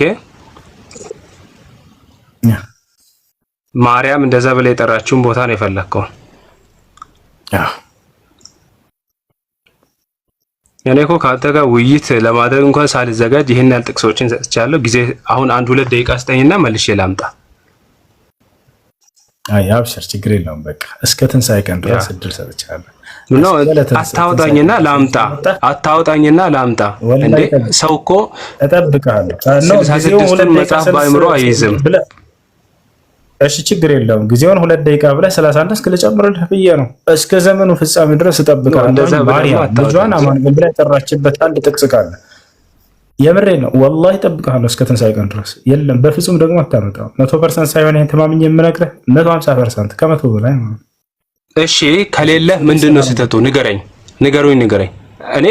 እኔ ልሳልም ዛሬ። ከሌለ ስህተቱ ምንድነው? ስህተቱ ምን መሰለህ? ማቴዎስ ዋሽቷል፣ ቀጥፏል በኢሳይያስ ላይ። ያን እዚያ ጋር የተነገረው ለኢየሱስ ነው ብሎ ተናግሮ አንድ አዳምጠህ ያዚያ ጋር በፍጹም አማኑኤል ብላ ትጠራዋለች። በፍጹም አማኑኤል ብላ አልጠራችውም። ውሸት ነው ማለት ነው። ሁለተኛ ገብርኤል መጥቶ እንዳው ያ ትንቢት ለክርስቶስ ቢሆን ኖሮ ወደ በነገራት ነበር። አማኑኤል ብለ እነሆ ትጸንሻለሽ፣ ወንድ ልጅንም ትወልጃለሽ፣ ስሙንም አማኑኤል ትይዋለሽ ይላታል። ለኢየሱስ ትይዋለሽ ነው። አማኑኤል ብላ ማርያም የጠራችበት አንድ ጥቅስ ብቻ ይዛህና 2 ደቂቃ ብለሃል። የምትፈልገውን ደቂቃ ወስደህ ይዛህና ለማለት በጣም ያለው እና ቆይ አንብቢ። እዚህ ጋር ሕዝቅኤል 23 ላይ ተመልከች። ትንቢተ ሕዝቅኤል ምዕራፍ 23 ቁጥር 1 ላይ የእግዚአብሔር ቃል ወደ እኔ እንዲህ ሲል መጣ አለ። ሕዝቅኤል ነው የእግዚአብሔር ቃል ወደ እኔ እንዲህ ሲል መጣ። የሰው ልጅ ሆይ የአንዲት እናት ልጆቹን 2 ሴቶች ነበሩ አለ። ተመልከች 2 ሴቶች ነበሩ። ከዛ በግብጽ አመነዘሩ፣ ጡቶቻቸው ማሸሹ እያለ ነው። ተመልከች የድንግልና ጡቶቻቸው ተዳበሱ ይላል።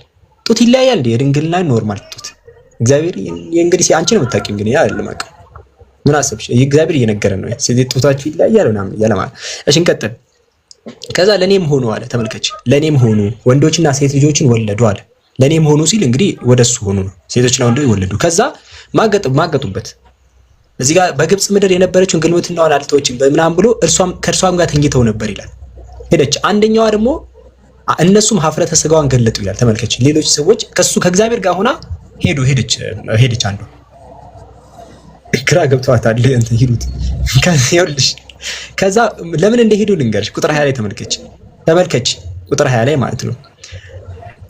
ስጋቸው እንደ አህያ ስጋ ዘራቸውም እንደ ፈረስ ዘር የሆነውን እነዛን ምልመሎች በፍቅር ተከተለቻቸው አለ እግዚአብሔር።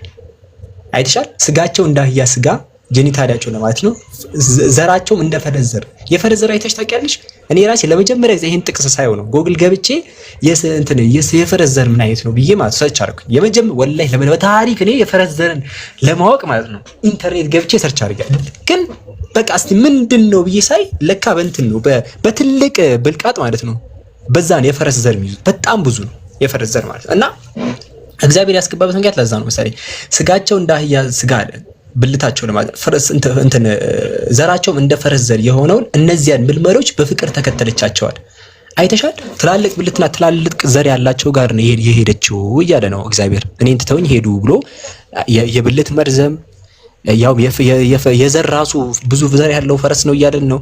እኔ አገብ ልጆች ወለዱልኛል ጡታቸው ተሟሸሸ እያለ ይሄን ሁሉ ነገር የተማገጠበት ሆኖ እየነገረን ነው። እስቲ ምን ትያለሽ? ይሄ የአምላክ ቃል ነው? ሂሩት ይሄ የአምላክ ቃል ነው ወይ? እንግዲህ አንቺ ጭንቅላትሽ የሚገርም ነው። ሲጀመር የለም ሲጀመር እኮ እግዚአብሔር መንፈሳዊ ነው። ሲጀመር እንደዚህ አወራም ነው ሐሳብሽ? ያው መንፈሳዊ ነው አይደል? ስልክ እንደዚህ ኧረ አንተ ያልከውን ለመድገም ራሱ አልቻልኩም ታውቃለህ። እሺ ያዥ ቁጥሩን አንብቢሽ እኔ ያለኝ መጽሐፍ ቅዱስ ይሄው ኦርቶዶክስ አይደልሽ? የመጽሐፍ ቅዱስ አይደል? አገባዋቸው ነው የሚለው። ይሄማ አገባዋቸው ነው የሚለው ቃል በቃል አገባዋቸው። ላሳይሽ። እንደውም አገባዋቸው ነው የሚለው። አንቺ ሄደሽ ክብራትሽ ቼክ ታዲያ እኔ ጋር ያለው ግን አገባዋቸው ነው የሚለው። ቆይ ላሳይሽ። ይሄው ይታይሻል። እኔም አገባዋቸው። እሺ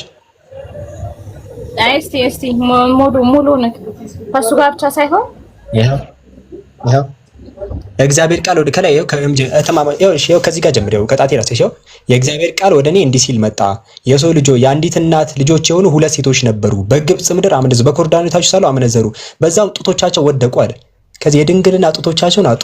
ስማቸው ታላቂቷ ሐላ ታናሽቷ ደግሞ ሐሊባ ነበር። እኔም አገባዋቸው አለ። ከታች ዝቅ ሲል እንደማገጡበት ይናገራል። ይኸው ሐላም አመነዘረችብኝ አለ። ተመልከች፣ ሐላም አመነዘረችብኝ ይላል። ከዛ ያመነዘሩበት ምክንያት እዚህ ጋር ይናገራል። ተመልከች፣ ያው አካላቸውም እንደ አህያ አካል ዘራቸውም እንደ ፈረስ ዘር የሆነውን እነዚያን በፍቅር ተከተልሻቸው እያለ ነው እግዚአብሔር። አስቢው አሁን ይሄን እንዴት ነው አንቺ አሁን ፌሚኒስት ነሽ እንግዲህ ጥቃቅን የሆኑ ነገሮች ሁሉ ነው የምታዩ በዚህ አይነት ጥቃቅን ነገር ማለት ይሄ አሁን ትልቅ እሺ እዛው ሰፈር ነው ችግር የለውም። እና ያዡና ጠይቂ እስቲ እግዚአብሔር ለምንድን ነው እነዚህ ምሳሌዎች ለምሳሌ ተማገጠብኝ ብሎ እንደዚህ እንዴት ሊናገር ይችላል? ፈጣሪስ እንደዚህ አይነት ነገር ይገባዋል ወይ?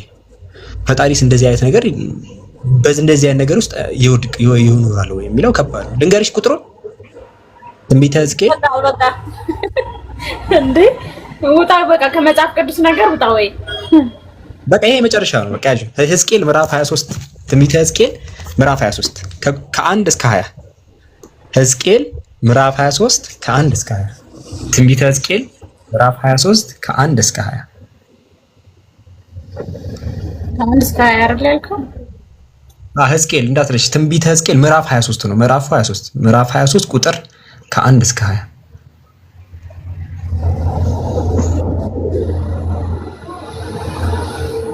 አንድ የመጨረሻ ብቻ ነገርሽ በቃ ዓለማዊ ነገር ብቻ የምናወራው ከዚህ በኋላ አንድ የመጨረሻ ብቻ ነገርሽ ከዛ በኋላ ዓለማዊ ነገር ብቻ ነው የማወራሽ።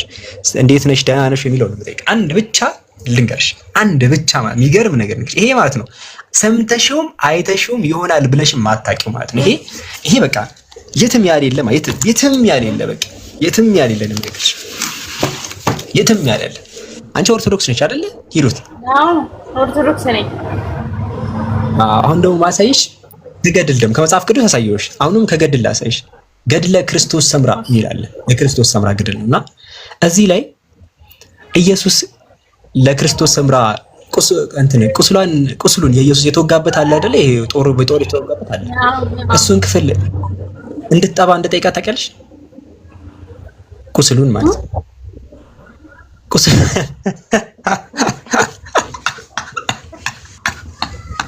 እሺ አታስቂኝ፣ ሁኔታሽ ሊያሳቅኝ ይቅርታሽ።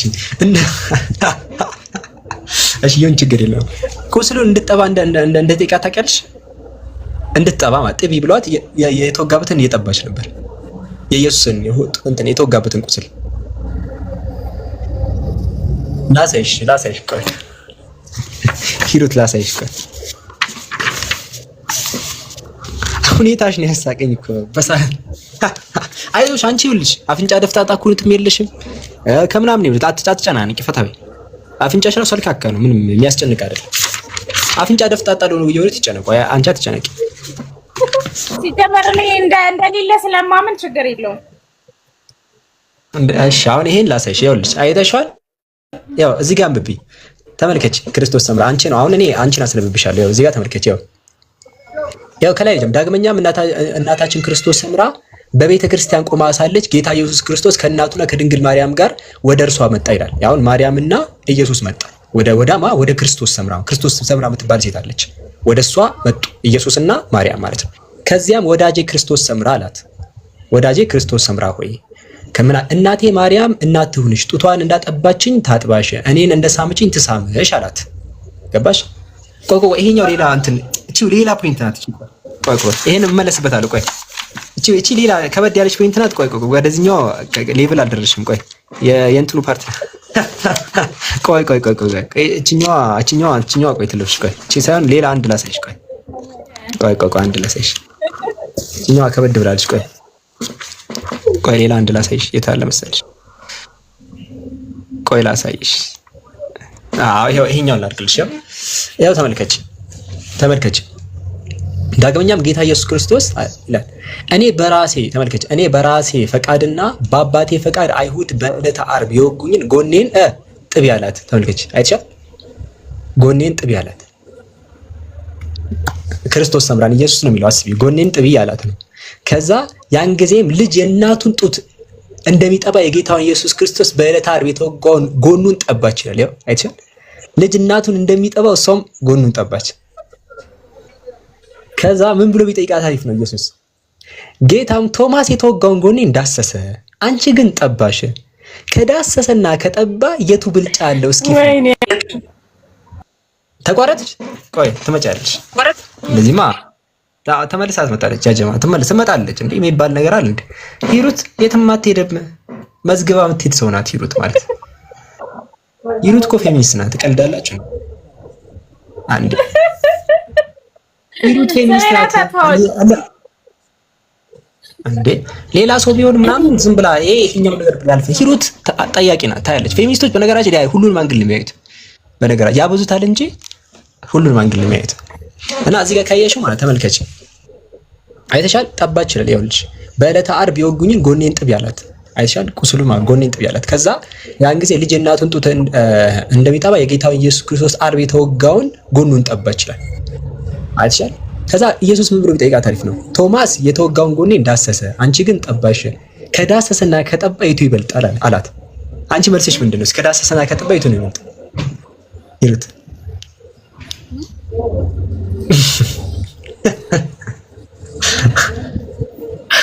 ከዛ እሷ ሼም ያዛት።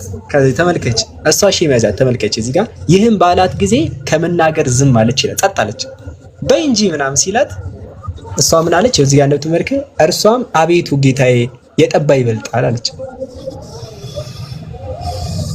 ምን ታስቢያለሽ? ስለዚህ ይሄ ገድለ ክርስቶስ ሰምራ ላይ ስክሪንሻት አድርጊው። ስክሪንሻት ማድረግ ምቺ እኮ ስክሪንሻት አድርጊው። ራቅ አድርጌ ሊያዝልሽ ያ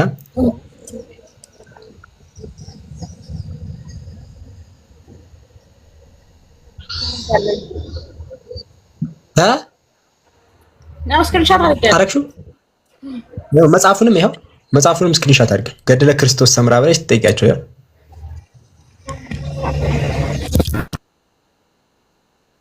አረ ጣለችው ስልኩን አልሽዋ። ስልኬን አስጣልከኝ ነገር ያው አስታክዬ ይዤልሻለሁ። ድጋሚ ጣለችው። ታዲያ ችግር የለም ችግር የለውም። የኔ ስልክ ቢሰበር ምን አገባህ አንተ? ችግር የለውም። ስክሪንሻት አድርጊ። አረግሽ አድርጌዋለሁ። አሁን ጌም ነው የምንጫወተው። ትክክል። አሁን ጌም ብቻ ነው የምንጫወተው። ምንም ጨርሰናል። ጌም ነው የምንጫወተው። አሁን የተሸነፈ ሪል ዓለማዊ ጌም ነው አሁን የምንጫወተው። ዓለማዊ ጌም ነው ማጫወትሽ። በቃ የተሸነፈ ሰው ምንም ነገር የለው። ቃል በቃ ከዛን ይበቃናል።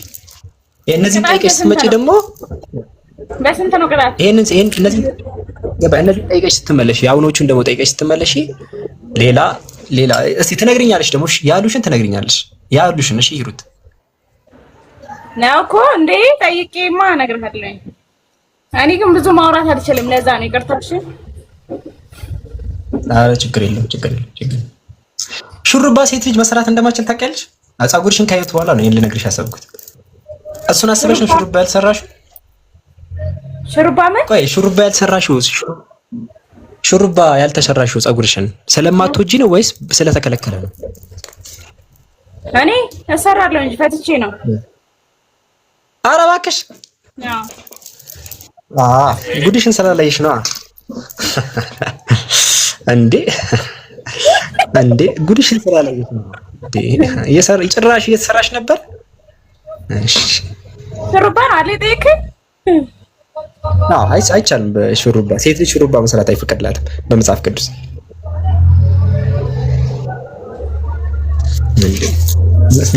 ዛሬ በቃ ይኸው ሹሩባ ይኸውልሽ ምን እንደሚል አስነብብሽ።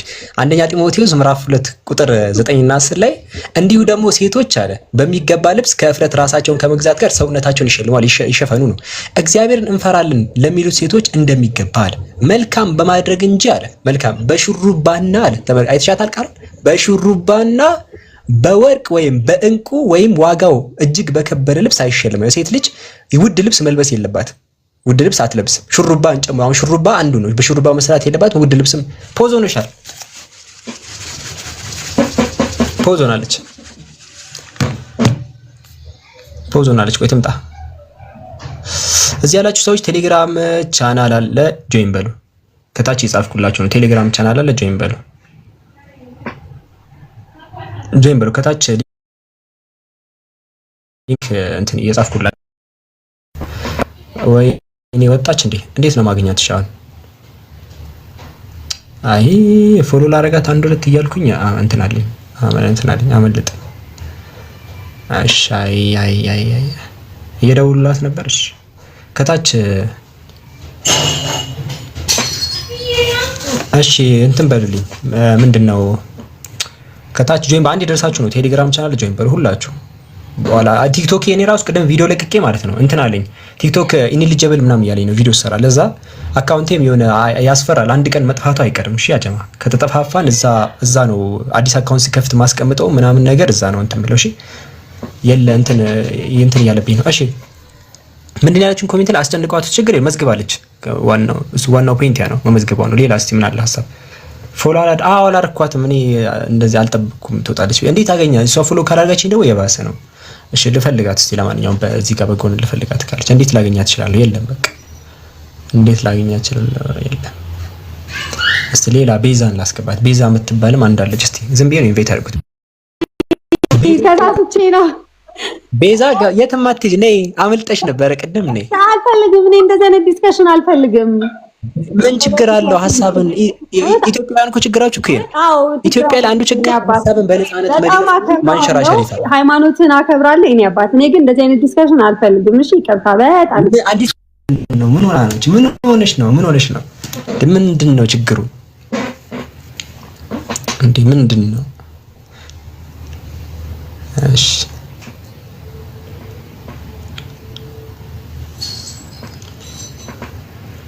እሺ ጆይን ያላችሁ ነው ቴሌግራም ያልገባችሁ ጆይን በሉ። ከታች እየጻፍኩላችሁ ሁላችሁም ደርሳችሁ ኮፒ አድርጋችሁ ግቡ። ከተጠፋፋን ልክ እንዳሁኗ ልጅ እንዳንጠፋፋ። ያው ቲክቶክ ላይ ፎሎ አድርገናል። ቲክቶኩ ሊዘጋ ይችላል። በምን ታውቃለህ? የት ታውቃለህ? እሺ ሪኩዌስት የላከ ሰው እንትን ጋር ክርስቲያን ካለ ላስገባ። ክርስቲያን ሪኩዌስት የላከ አለ። ክርስቲያን ከታች ዝም ብላችሁ ስቀውጡ ነበር። እስቲ ነው ግቡሽ። ከታች አሁን ቀፎ ይላል። ከታች ቀፎ የሚል ስድብ አለ እና ይርጋለም ነው ምናምን ላስገባሽ። ኢንቫይት ልክ ይላሉ። ግባ። ሌላ ክርስቲያን ካለ ሌላ ክርስቲያን ካለ ከታች ኮሜንት ላይ ሌላ ሰው ካልማስገባት በፊት ከታች ኮሜንት ላይ እንትን ይርጋለም ምንድን ነው ቀፎ ያልሽኝ? በግድ ለምንድን ነው ሰው ካለ ፍላጎት እናንተ የምትሰብኩት? አይዳብራችሁም እንዴ? ሰው ወንጌል ለፍጥረት ሁሉ ስበኩ አላለም ኢየሱስ ነው ያለው። አንተ እኮ የመሐመድ ልጅ ነህ፣ የኢየሱስ ልጅ አይደለም። ወይ አልንገ እኮ ለእናንተ የሚፈቀድ ለኛ የሚከለከል ነገር አለ? የኛ ልጆች እንኳን ማንንም ሲያስገድዱ አላየም። እናንተ ግን እኔ አላስገደድኩም። በፍቃዳቸው ይርጋለም በፍቃዳቸው እኮ ነው የሚያወሩት። ዲስኮኔክት አድርገው እኮ መውጣት ይችላሉ። ሲቀጥል ደግሞ ኢየሱስ አደባባይ ላይ ነበር እንዴ በወንጌል መኑ ያለ እየጮኸ ሲናገር ነበር።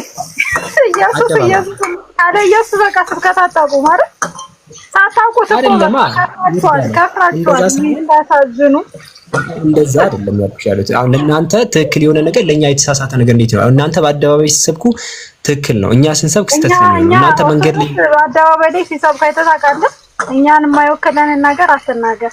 አይ መጽሐፍ ቅዱስ ነው ያልኩት። መጽሐፍ እኔስ በህዝብ እንጂ እኛ ማንንም አስገድደን ሰብከንም እንትን ብለናል። የፈለገ ቤታችን ድረስ ይመጣል። ኢየሱስ እኮ ነው ያልኩሽ ነው። ኢየሱስ ነው ስለ ኢየሱስ እኮ ነው የነገርኩሽ። ኢየሱስ ይጮህ ነበር እየሰበከ በገሊላ ላይ ጴንጤና ኢየሱስ አልክ። ጴንጤና እሺ ጴንጤዎች ናቸው እንደዛ የሚያረው። አንተ ሙስሊም ነህ። የክርስቲያን መጽሐፍ ነው እንደዛ የሚለው። የክርስቲያን መጽሐፍ እንደዛ ስለሚለው እኔ ከመጽሐፍ ነው እስልምና ነው ወይስ ክርስትና ነው? አንተ ቆይ መጀመሪያ አሁን ከዳባ ጀምሮ አንድ ስለ አላህ ስትል አልሰማሁም። ኢየሱስ እናመሰግናለን ስሙን እንደዚህ ደጋግመህ ስለምትጠራው። እሺ በጣም ነው ደስ የሚለው። ደጋግሞ ለምሳሌ መጽሐፋችን ላይ አሁን ለምሳሌ የሰይጣን ስምም ደጋግሞ ነው። የትም ቦታ ላይ ከሰይጣን ስም ሊነሳ ይችላል። ተነሳ ማለት ስለዛ ጉዳይ ብዙ የተሰናከሉ ሰዎች አሉ። ሰይጣንን የሚያውቀው መሰናከል ነው። ይርጋለም ይኸውልሽ ስለ ኢየሱስ ደጋግሞ የምናነሳበት ጉዳይ ብዙ አካላት ስለተሰናከሉበት ያንን እያጠራ ነው እንጂ የሆነ በደጋግሞ መነሳትና ኢየሱስ ነብይ ነው ብለህ ታምንበት የለ። ዛሬ ደግሞ ሰደብከው መሰናከል ነው ብለህ እሱ መሰናክል ነው አላልኩም። ቆይ ተረጋግ። ሰዎች ተሰናክሉበት ነው ያልኩት እንጂ እሱ እኮ አሰናካይ ነው አይደለም። አልተሰናከሉበት፣ ማንም አልተሰናከለም። በተሰናከለበት ሰው ያው ተነስቶ አሁን አንቺ ኢየሱስን አምላክ ነው ብለሽ እያመንሽ ይርጋል። በጣም እኮ ነው የሚከብደው። ኢየሱስን አንተ በምን እርግጠኛ እንዴ? ያንተ እምነት ልክ መሆኑን በምን አወቅ? ይርጋል አንድ ነገር ልጠይቅሽ ይርጋል። አሁን አምላክ ተወልዷል ነው ብለሽ ብታምኚው ይርጋል? አዎ በደንብ። እሺ አምላክ ከተወለደ ማርያም የአምላክ እናት ናት? እሺ ማርያም የአብ እናት ናት? እሱን እንደዚህ አይነት ይወላያ ችግርክ እኔ ካሽም የተሰደኩኝ ነጥብ ማሳት የምችል ሰው ብቃቱ የለኝም።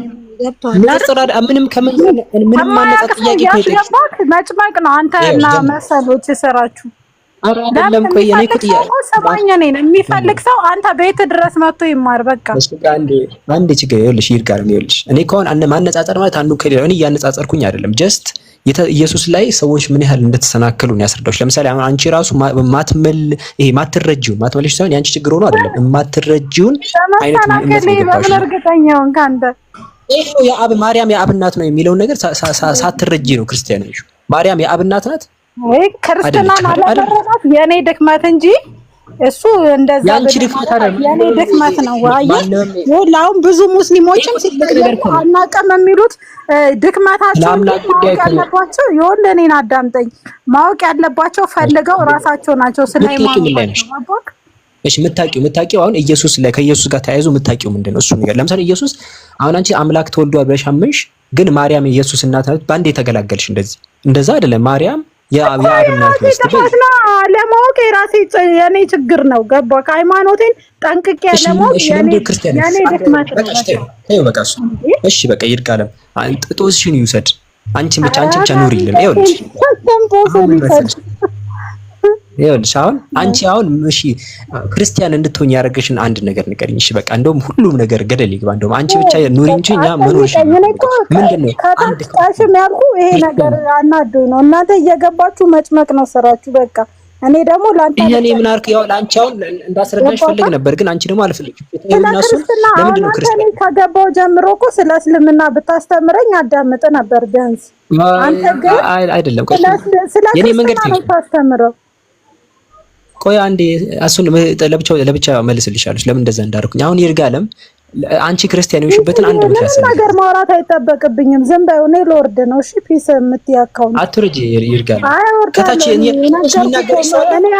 የምትናገሯት ሰው ነው አይደላችሁ? አይመቸኝም። እኔ እኮ ምን አደረግንሽ? ይኸው አይመጠነኝም። ለምን አይመጠነኝም አላልኩም፣ ግን አይመጠነኝም ቤቱ። ገባ? እኔ የሚመጠነኝ ቤት ሄጃል ማርም እንዴ እና እኛ ሙስሊሞች ቆሻሻ ሰዎች ነው። አትጭመቁ። ቆሻሻ እያልሽን ነው እኮ ምን ቆሻሻ እያልሽን ነው? መጥፎ እያልሽን ነው? እሺ ምንድነው? የሰው ልጅ አይደለንም? እኔ አላልኩም። አንተ ያላልኩትን አንተ አታውራ። እሺ ለምንድን ነው አይመጥነኝም ስትይ አንቺ ከኛ በሰው ልጅ ከሰው ልጅ ለምንድን ነው የሰው ቤት አንተ አሁን ሰው ቤት ሄደህ እንትን ትላለህ? እንደዛ ማለት ነው። እኔ አይመቸኝም። ስለ ሃይማኖትሽ ነው አሁን ያልኩሽ። አሁን ክርስቲያኖች አንድ ፖይንት ነገር አሁን እኛ ውጭ ላለን ሰዎች ለምሳሌ ክርስቲያን ለመሆን ብናስብ ምኑን ለምሳሌ ይሄ ነገሩ ይስባቸዋል የምትይውን አንድ ነገር አንድ ለምሳሌ ይሄኛውን ነገር አለ። ለምን ይሄው ሂድና ይኸውልህ መዝሙር ያሬዳሉ እነ አኪ ያሉ እነሱ ጋር ቁጭ ብለህ መማር ትችላለህ። እሺ ያሉ አናወራማ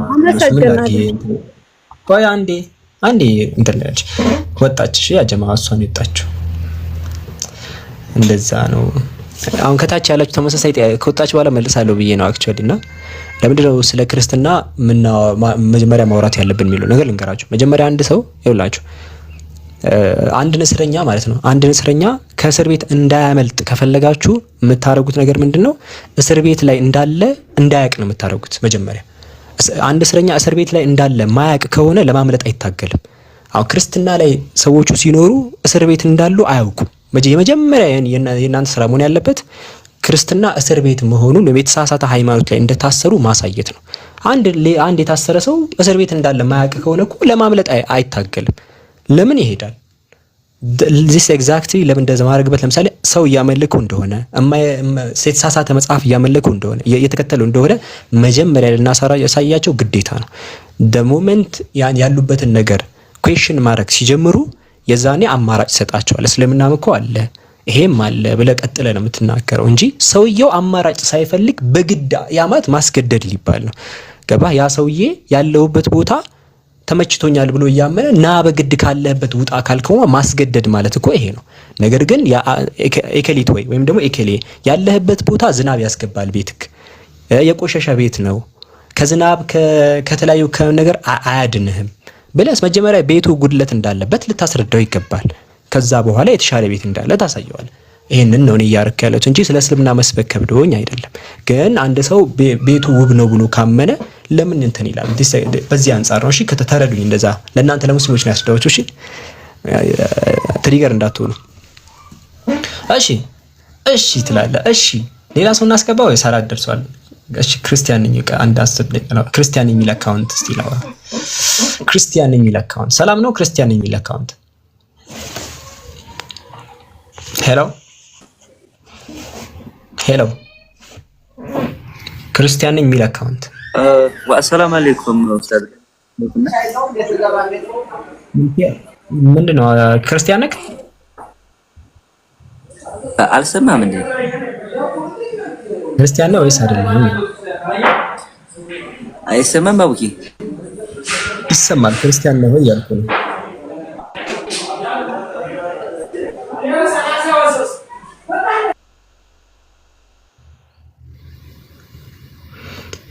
የአረብ ድንጋይ እያመለክ ይላል አንዱ ከታች ቃል ስጋ የአረብ ድንጋይ እያመለክ ተው እና ክርስቲያኖች እኮ ስለ ድንጋይ ስለ እንደዚህ አይነት ነገር ብታውቁ ይገርመኝ ነበር። ምክንያቱም ቅዱሴ መቅደሱ የላችሁ ቤተ መቅደሱ ያለው አይሁዶች እጅ አሁን የሆነ አይሁድ መጥቶ ማለት ነው አብዱከሪም ድንጋይ እያመለክ ነው ብሎ ሊነግረኝ አይችልም። ምክንያቱም ያውቃል የተቀደሱ ምሳሌ ቴምፕል እንዳለ ቴምፕል አላቸው።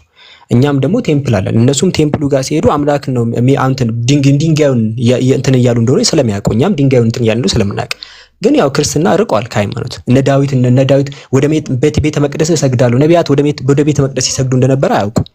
እኛ አቅጣጫ ለማድረግ ወደ ካባ ስንሰግድ እንትን ምንም አዲስ ነው የሆነ ክርስቲያን እንደዚህ ቢል ምንም አይደንቀኝም። ክርስቲያኖች የአምልኮ አቅጣጫ የላቸው። ነቢያት ወደ መቅደስ እንደሚሰግዱ አያውቁ ምናምን ነገር ችግር የለብኝም። አንድ ክርስቲያን እንደዚህ ቢል አይደብረኝም። ምክንያቱም መጀመሪያ ሃይማኖታችሁን ማጥናት ነው ያለባችሁ። መጀመሪያ እናንተም ቴምፕል ለምታመልኩት እንዳለ ቴምፕሉ ራሱ እናንተ ጋር የለም ከናካቴ በቀናም አረ ወደዛ በልባክ አንበብ እስቲ መጽሐፍ ቅዱስን። ኢየሱስ እኮ ቤተ መቅደስ ነበር የሚገባው። ኢየሱስ ቤተ መቅደስ ነበር የሚገባው ከይቅርታ ጋር እሺ፣ ቤተ መቅደስ ነበር እየገባ እንደውም እንትን ሻጮች ምናምን ሲኖሩ እንትን ሲል ነበር። ቤተ መቅደስ እኮ ነው ሲገባ ነበር። ሌላ ምንም አዲስ ነገር ቤት ቸርች አላቸው። አዎ በራሳቸው የሰሩት ነው። የሆነ እኛም እኮ ቤተ መስጊድ እኮ አለን። አንድ ነገር አሁን ያወራሁት ለሙስሊሞች ለእናንተ አልገባችሁ መሰለኝ። ለእናንተ ለሙስሊሞች ላስረዳችሁ። ይኸውላችሁ የቀደሙት ነቢያት ቴምፕል ይሄ መቅደስ አለ። አሁን መጽሐፍ ቅዱስ ላይም አለ ያ ነገር። ለምሳሌ ዳዊት ወደዛ ነበር። ለምሳሌ ቆይ አውጥቼ ላሳያችሁ ለሁለታችሁም። ክርስቲያኖቹ ስለማያውቁ ሁለታችሁ ችግር የለውም። ቆይ እሰግዳለሁ የሚለውን ላሳያችሁ። ይሄ አሁን ለእንትን ነው የምትሰግደው የሚል ሰው አሁን አረ ኮሜንት አደጋግም እባክህን። አረ እባክህ ሚዩት መደረግ ፈልጎ ነው። እሺ እንዳትነኩት ብያቸዋለሁ። ሚዩት መደረግ ፈልጎ እንዳትነኩት። እሺ ያጀማ እንዳትነኩት። ይኸውላችሁ ይኸው ካባ ለምታመልኩት የተባለች ሰዎች ይሄኛውን ጥቅስ ያዙ። እሺ ሁላችሁም ሙስሊሞች ካላችሁ እንዳለ ይሄን ጥቅስ ያዙ። መዝሙረ ዳዊት ምዕራፍ 5 ቁጥር 7 5 እና 7 አይረሳችሁ። መዝሙረ ዳዊት ምዕራፍ 5 ቁጥር 7 አይደል? በቃ እዚህ ጋር ምን አለ? እኔ ግን በምህረትህ ብዛት ወደ ቤትህ እገባለሁ፣ አንተን በመፍራት ወደ ቅድስና መቅደስ እሰግዳለሁ። ስለዚህ ወደ መቅደስ እንደሚሰግድ ይናገራል። ሌላ ላሳያችሁ፣ ወደ ቅዱስ መቅደስ እሰግዳለሁ ያለበትን ላሳያችሁ። መዝሙረ ዳዊት ተመልከቱ። መዝሙረ ዳዊት ምዕራፍ 138 ቁጥር 2 ላይ ወደ ቅዱስ መቅደስ እሰግዳለሁ ይላል። ዳዊት ወደ መቅደስ ይሰግድ ነበር። መቅደስ ኢየሩሳሌም ያለው ነው።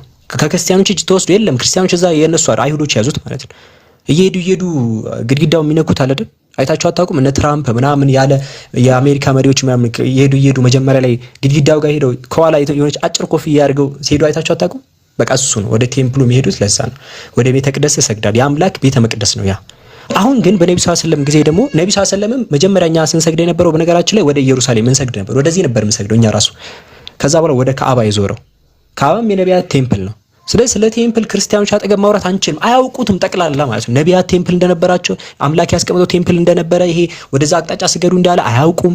እኛ ሙስሊሞች ስለ ቴምፕል ያለን አረዳድ አለ። በነቢያት የተሰራ አምላክ አቅጣጫውን ወደዛ ዙሩ ነው የሚለው። ክርስቲያኖች የክርስትና ሃይማኖት የነብይ ሃይማኖት አይደለም። ለዛ ምንም የሚያውቁት ነገር የለም። ግራ ይገባቸዋል። 0-0 ማለት ነው።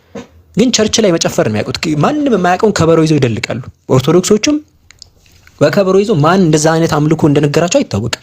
የራሳቸውን ትምህርት ይዘው መጡ። የራሳቸውን የህግ መጻፊ ምንድነው ፍትሐ ነገስት ብለው የራሳቸውን ህግ መጡ። ኦርቶዶክስ ፕሮቴስታንቶች የራሳቸውን ጭፈራ እንትን ፈጠሩ። በቃ ሌላ ናቸው። አንድም አይሁድ መጥቶ ማለት ነው ወደ ለካባ እንደምታመልኩት ሊላቸው አይችልም። ምክንያቱም ያውቃል አሁን እነሱ እጅ ላይ ነው ያለው ቴምፕል። እነ ዳዊት ይሰግዱለት የነበረው ቴምፕል ገባችሁ? እነ ዳዊት ይሰግዱለት የነበረው ወደ አምላክ ወደዛ አቅጣጫ ነው እንዲሰገድ ነው ይፈልግ፣ ወደ ቅዱስ መቅደስ ማለት ነው። እዚህ ጋር ወደ ቅዱስ መቅደስ እሰግዳለሁ ይላል ዳዊት ለምሳሌ። ሌሎቹም ነቢያት ተወስዱ ይችላልቸው። እኛም ወደዛ ነበር ነብዩ ሰለላሁ ዐለይሂ ወሰለም ወደዛ ነበር ይሰግዱ የነበረው። የመጀመሪያ ጊዜ ሲሰገድ የነበረው ወደዛ ነው ለብዙ ወራት ማለት ነው። ሙስሊሞችም ወደዛ ነበር ይሰግዱ የነበረው። ምክንያቱም የነቢያት አምላክ ስለሆነ ነው። ነብዩ ሰለላሁ ዐለይሂ ወሰለም የላካቸው የነቢያት አምላክ ነው። ሐሳቡ ድንገት አይቀየርም። ከባቸው ወደሱ ቅዱስ ወዳለው ስፍራ ነው እንዲሰገድ የሚፈልገው። ወደዛ ወደ ቴምፕል ሙስሊሞችም ያን ሰግድ ነበር። ግን የተሻለ ደግሞ መቅደሱ ቴምፕሉን የሰራው ለምሳሌ ነቢያት እና አብርሃም የሰሩት አለ። እሱ መካ ያለው ድንጋይ ነው፣ ቤት ነው፣ መስጊድ ነው። ሌላ ምንም ነገር አይደለም። በቃ ቅዱስ ቦታ ነው። ለዛ ነው ወደዛ የሚዞረው። እናንተ ከዚህ ከነቢያት ሃይማኖት ከራቃችሁ በጣም ቆይቷል። ለዛ ግራ ይገባቸዋል። አይሁዶችም ቴምፕል ጋር ሲሄዱ ግራ ይገባቸዋል። ለምንድን ነው አይሁዶች ቴምፕል ጋር ያሉት ብላችሁ ይዞርባቸዋል። እኛም ወደ ካዕባ ስንዞር ግራ ይገባቸዋል። ምንም አዲስ ነገር የለም። ግራ ባይገባችሁ ይገርመኝ ነበር። ያላችሁበትን ነገር በዚህ ማወቅ ትችላላችሁ። እሺ ያላችሁን ነገር በዚህ ማወቅ ትችላላችሁ። ሐሳቡን ቀየረ ወይ ምናምን ነገር ከአረብ ነው የተነሳው። ሐሳቡ ምንም ሐሳብ አልተቀየረም።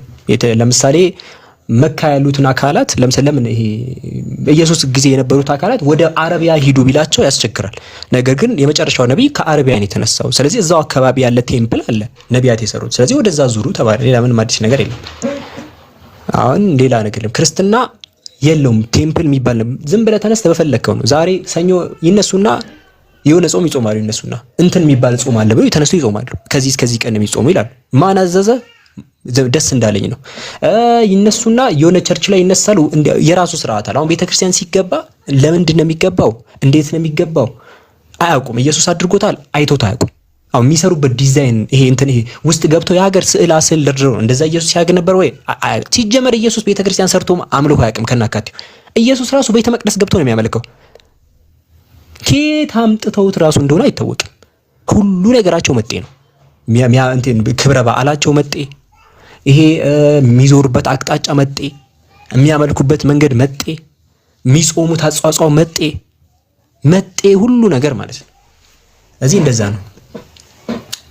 ሞዴሬተር ምናምን የምትሉ ሰዎች እያየሁኝ እኮ ነው። ኮታች የሚጻፈውን እኮ ያለው ይጻፉ። ለምን እናንተ ቦታ ትሰጣላችሁ? እኔ እኮ ኮሜንት አያለው እንዴ። ሰው አሁን ሚዩት ካረኳቸው ይሄዳሉ። የሚፈልጉትን ነው የምንሰጣቸው። ሚዩት እስከ ቀጥታ እስካልተሳደቡ ድረስ ተዋቸው። ሚዩት ካረኳቸው ይሄዳሉ። በቃ ይረካሉ። ገባችሁ? እኔ ደስታ እንዲሰቃዩ ስለፈለኩኝ ሚዩት ማላረጋቸው ከታች በቃ ተዋቸው። ቀጥታ ዳይሬክት ስድብ ሲሆን ሚዩት ይደረጋሉ። አታስቡ፣ አትጨናንቁ። የሚፈልጉትን ማንሰጣቸው እንዴ ቁጭ ብለህ ትቃጠላለህ ከታች። እንዴ የት አባት ሄዳል እንዴ? ሚዩት አድርጌማ እኔ እንትን አይደለም እንደዚህ አልገላግልም፣ የትም አትሄድም። ልክ የሆነ አካል ግደሉኝ እያለ ማለት ነው። አትሞትም፣ ትኖራለህ እየተሰቃየ ማለት ነው። እሺ ግን ደግሞ ኢየሱስን ትጠብቃለህ ለትንሳኤ? ኧረ አይደለም። ኢየሱስ ይኸውልህ አንተ ነህ እንጂ ኢየሱስ መጥቶ ይወስደኛል ብለህ የምታስበው። እኛ እኮ ኢየሱስ ኢየሱስ እኮ ባይመጣም እኛ ችግር የለብንም። ግን ከትንሳኤ መጨረሻ ለመሞት ይመጣል እንጂ ኢየሱስን ብለን አለምጠብቀው። ለምንድነው ኢየሱስን የምንጠብቀው? እኛ አንተ ነህ እኮ የምትጠብቀው። ተገሎ ሄዷል፣ አሁን ሲመለስ እንትን ይለኛል ብለህ አንተ ነህ የምትጠብቀው። እኛ ኢየሱስን የሚገለው ማምላክ ነው፣ የሚያስነሳው ማምላክ ነው። እኛ የተገደለ አካል አንጠብቅም። ሟች ለምን እንጠብቃለን? አምላካችን አላህ ምን አለ? ወተወከል ዐለል ሐይ الذي لا يموت፣ በዛ በማይሞተው ተመካ ነው እንጂ መቃብር መንደር የገባ ሰው እኛ አንተን አንልም። ኢየሱስ በእናንተ ገብቷል፣ በእኛ አልገባም። ቢገባም ባይገባም ግን ገቢ እንደሆነ እናውቃለን። እኛ መቃብር በሚገባ አካል አምላካችን አንጠብቅም። መቃብር ከገባ በቃ አንተ የመሞት ፕሮባቢሊቲ ካለህ ራሱ እኛ አንጠብቅም አንተን። ራሱን ያድን ከቻለ ኢየሱስ። እሺ ራሱን ያድን። ግን ያው አምላክ አድኖታል። ሱረቱ ኒሳ ምዕራፍ 4 ቁጥር 158 ላይ ያው በእናንተ ወጉት መሰለኝ አልዳንም። ሆዱን ወጉት ስል የምሬ ነው። ባይዘው በጦር ወግተውታል መሰለኝ እንዳለ ጎኑን ማለት ነው። እዚህ አንተ ራስህ ጠብቅ። እኛ ለምን ነው የምንጠብቀው?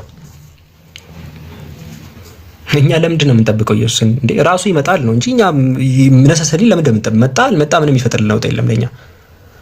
ሲመጣ ባይዘው በቁርአን ነው የሚመራው። በቁርአን መመሪያ ነው የሚመራው። ሲመጣ ይመጣል ካላችሁ እኮ እናንተ ቆይቷል። ሌላ ጥያቄ አለ? ሱራ 66 ላይ አላህ ብልት ነፋት አረገዘች ምናምን ነገር አይ ብልት ነፋ ምናምን የሚል ነገር የለውም እዛ ላይ። በነገራችን ላይ ማርያም ላይ እንዴት ጸነሰች ሲባል ያንተስ ከመንፈስ ቅዱስ ጸነሳ ተገኘች እኮ ነው የሚለው። ከመንፈስ ቅዱስ ጸነሰች። መንፈስ እንዴት መጣ?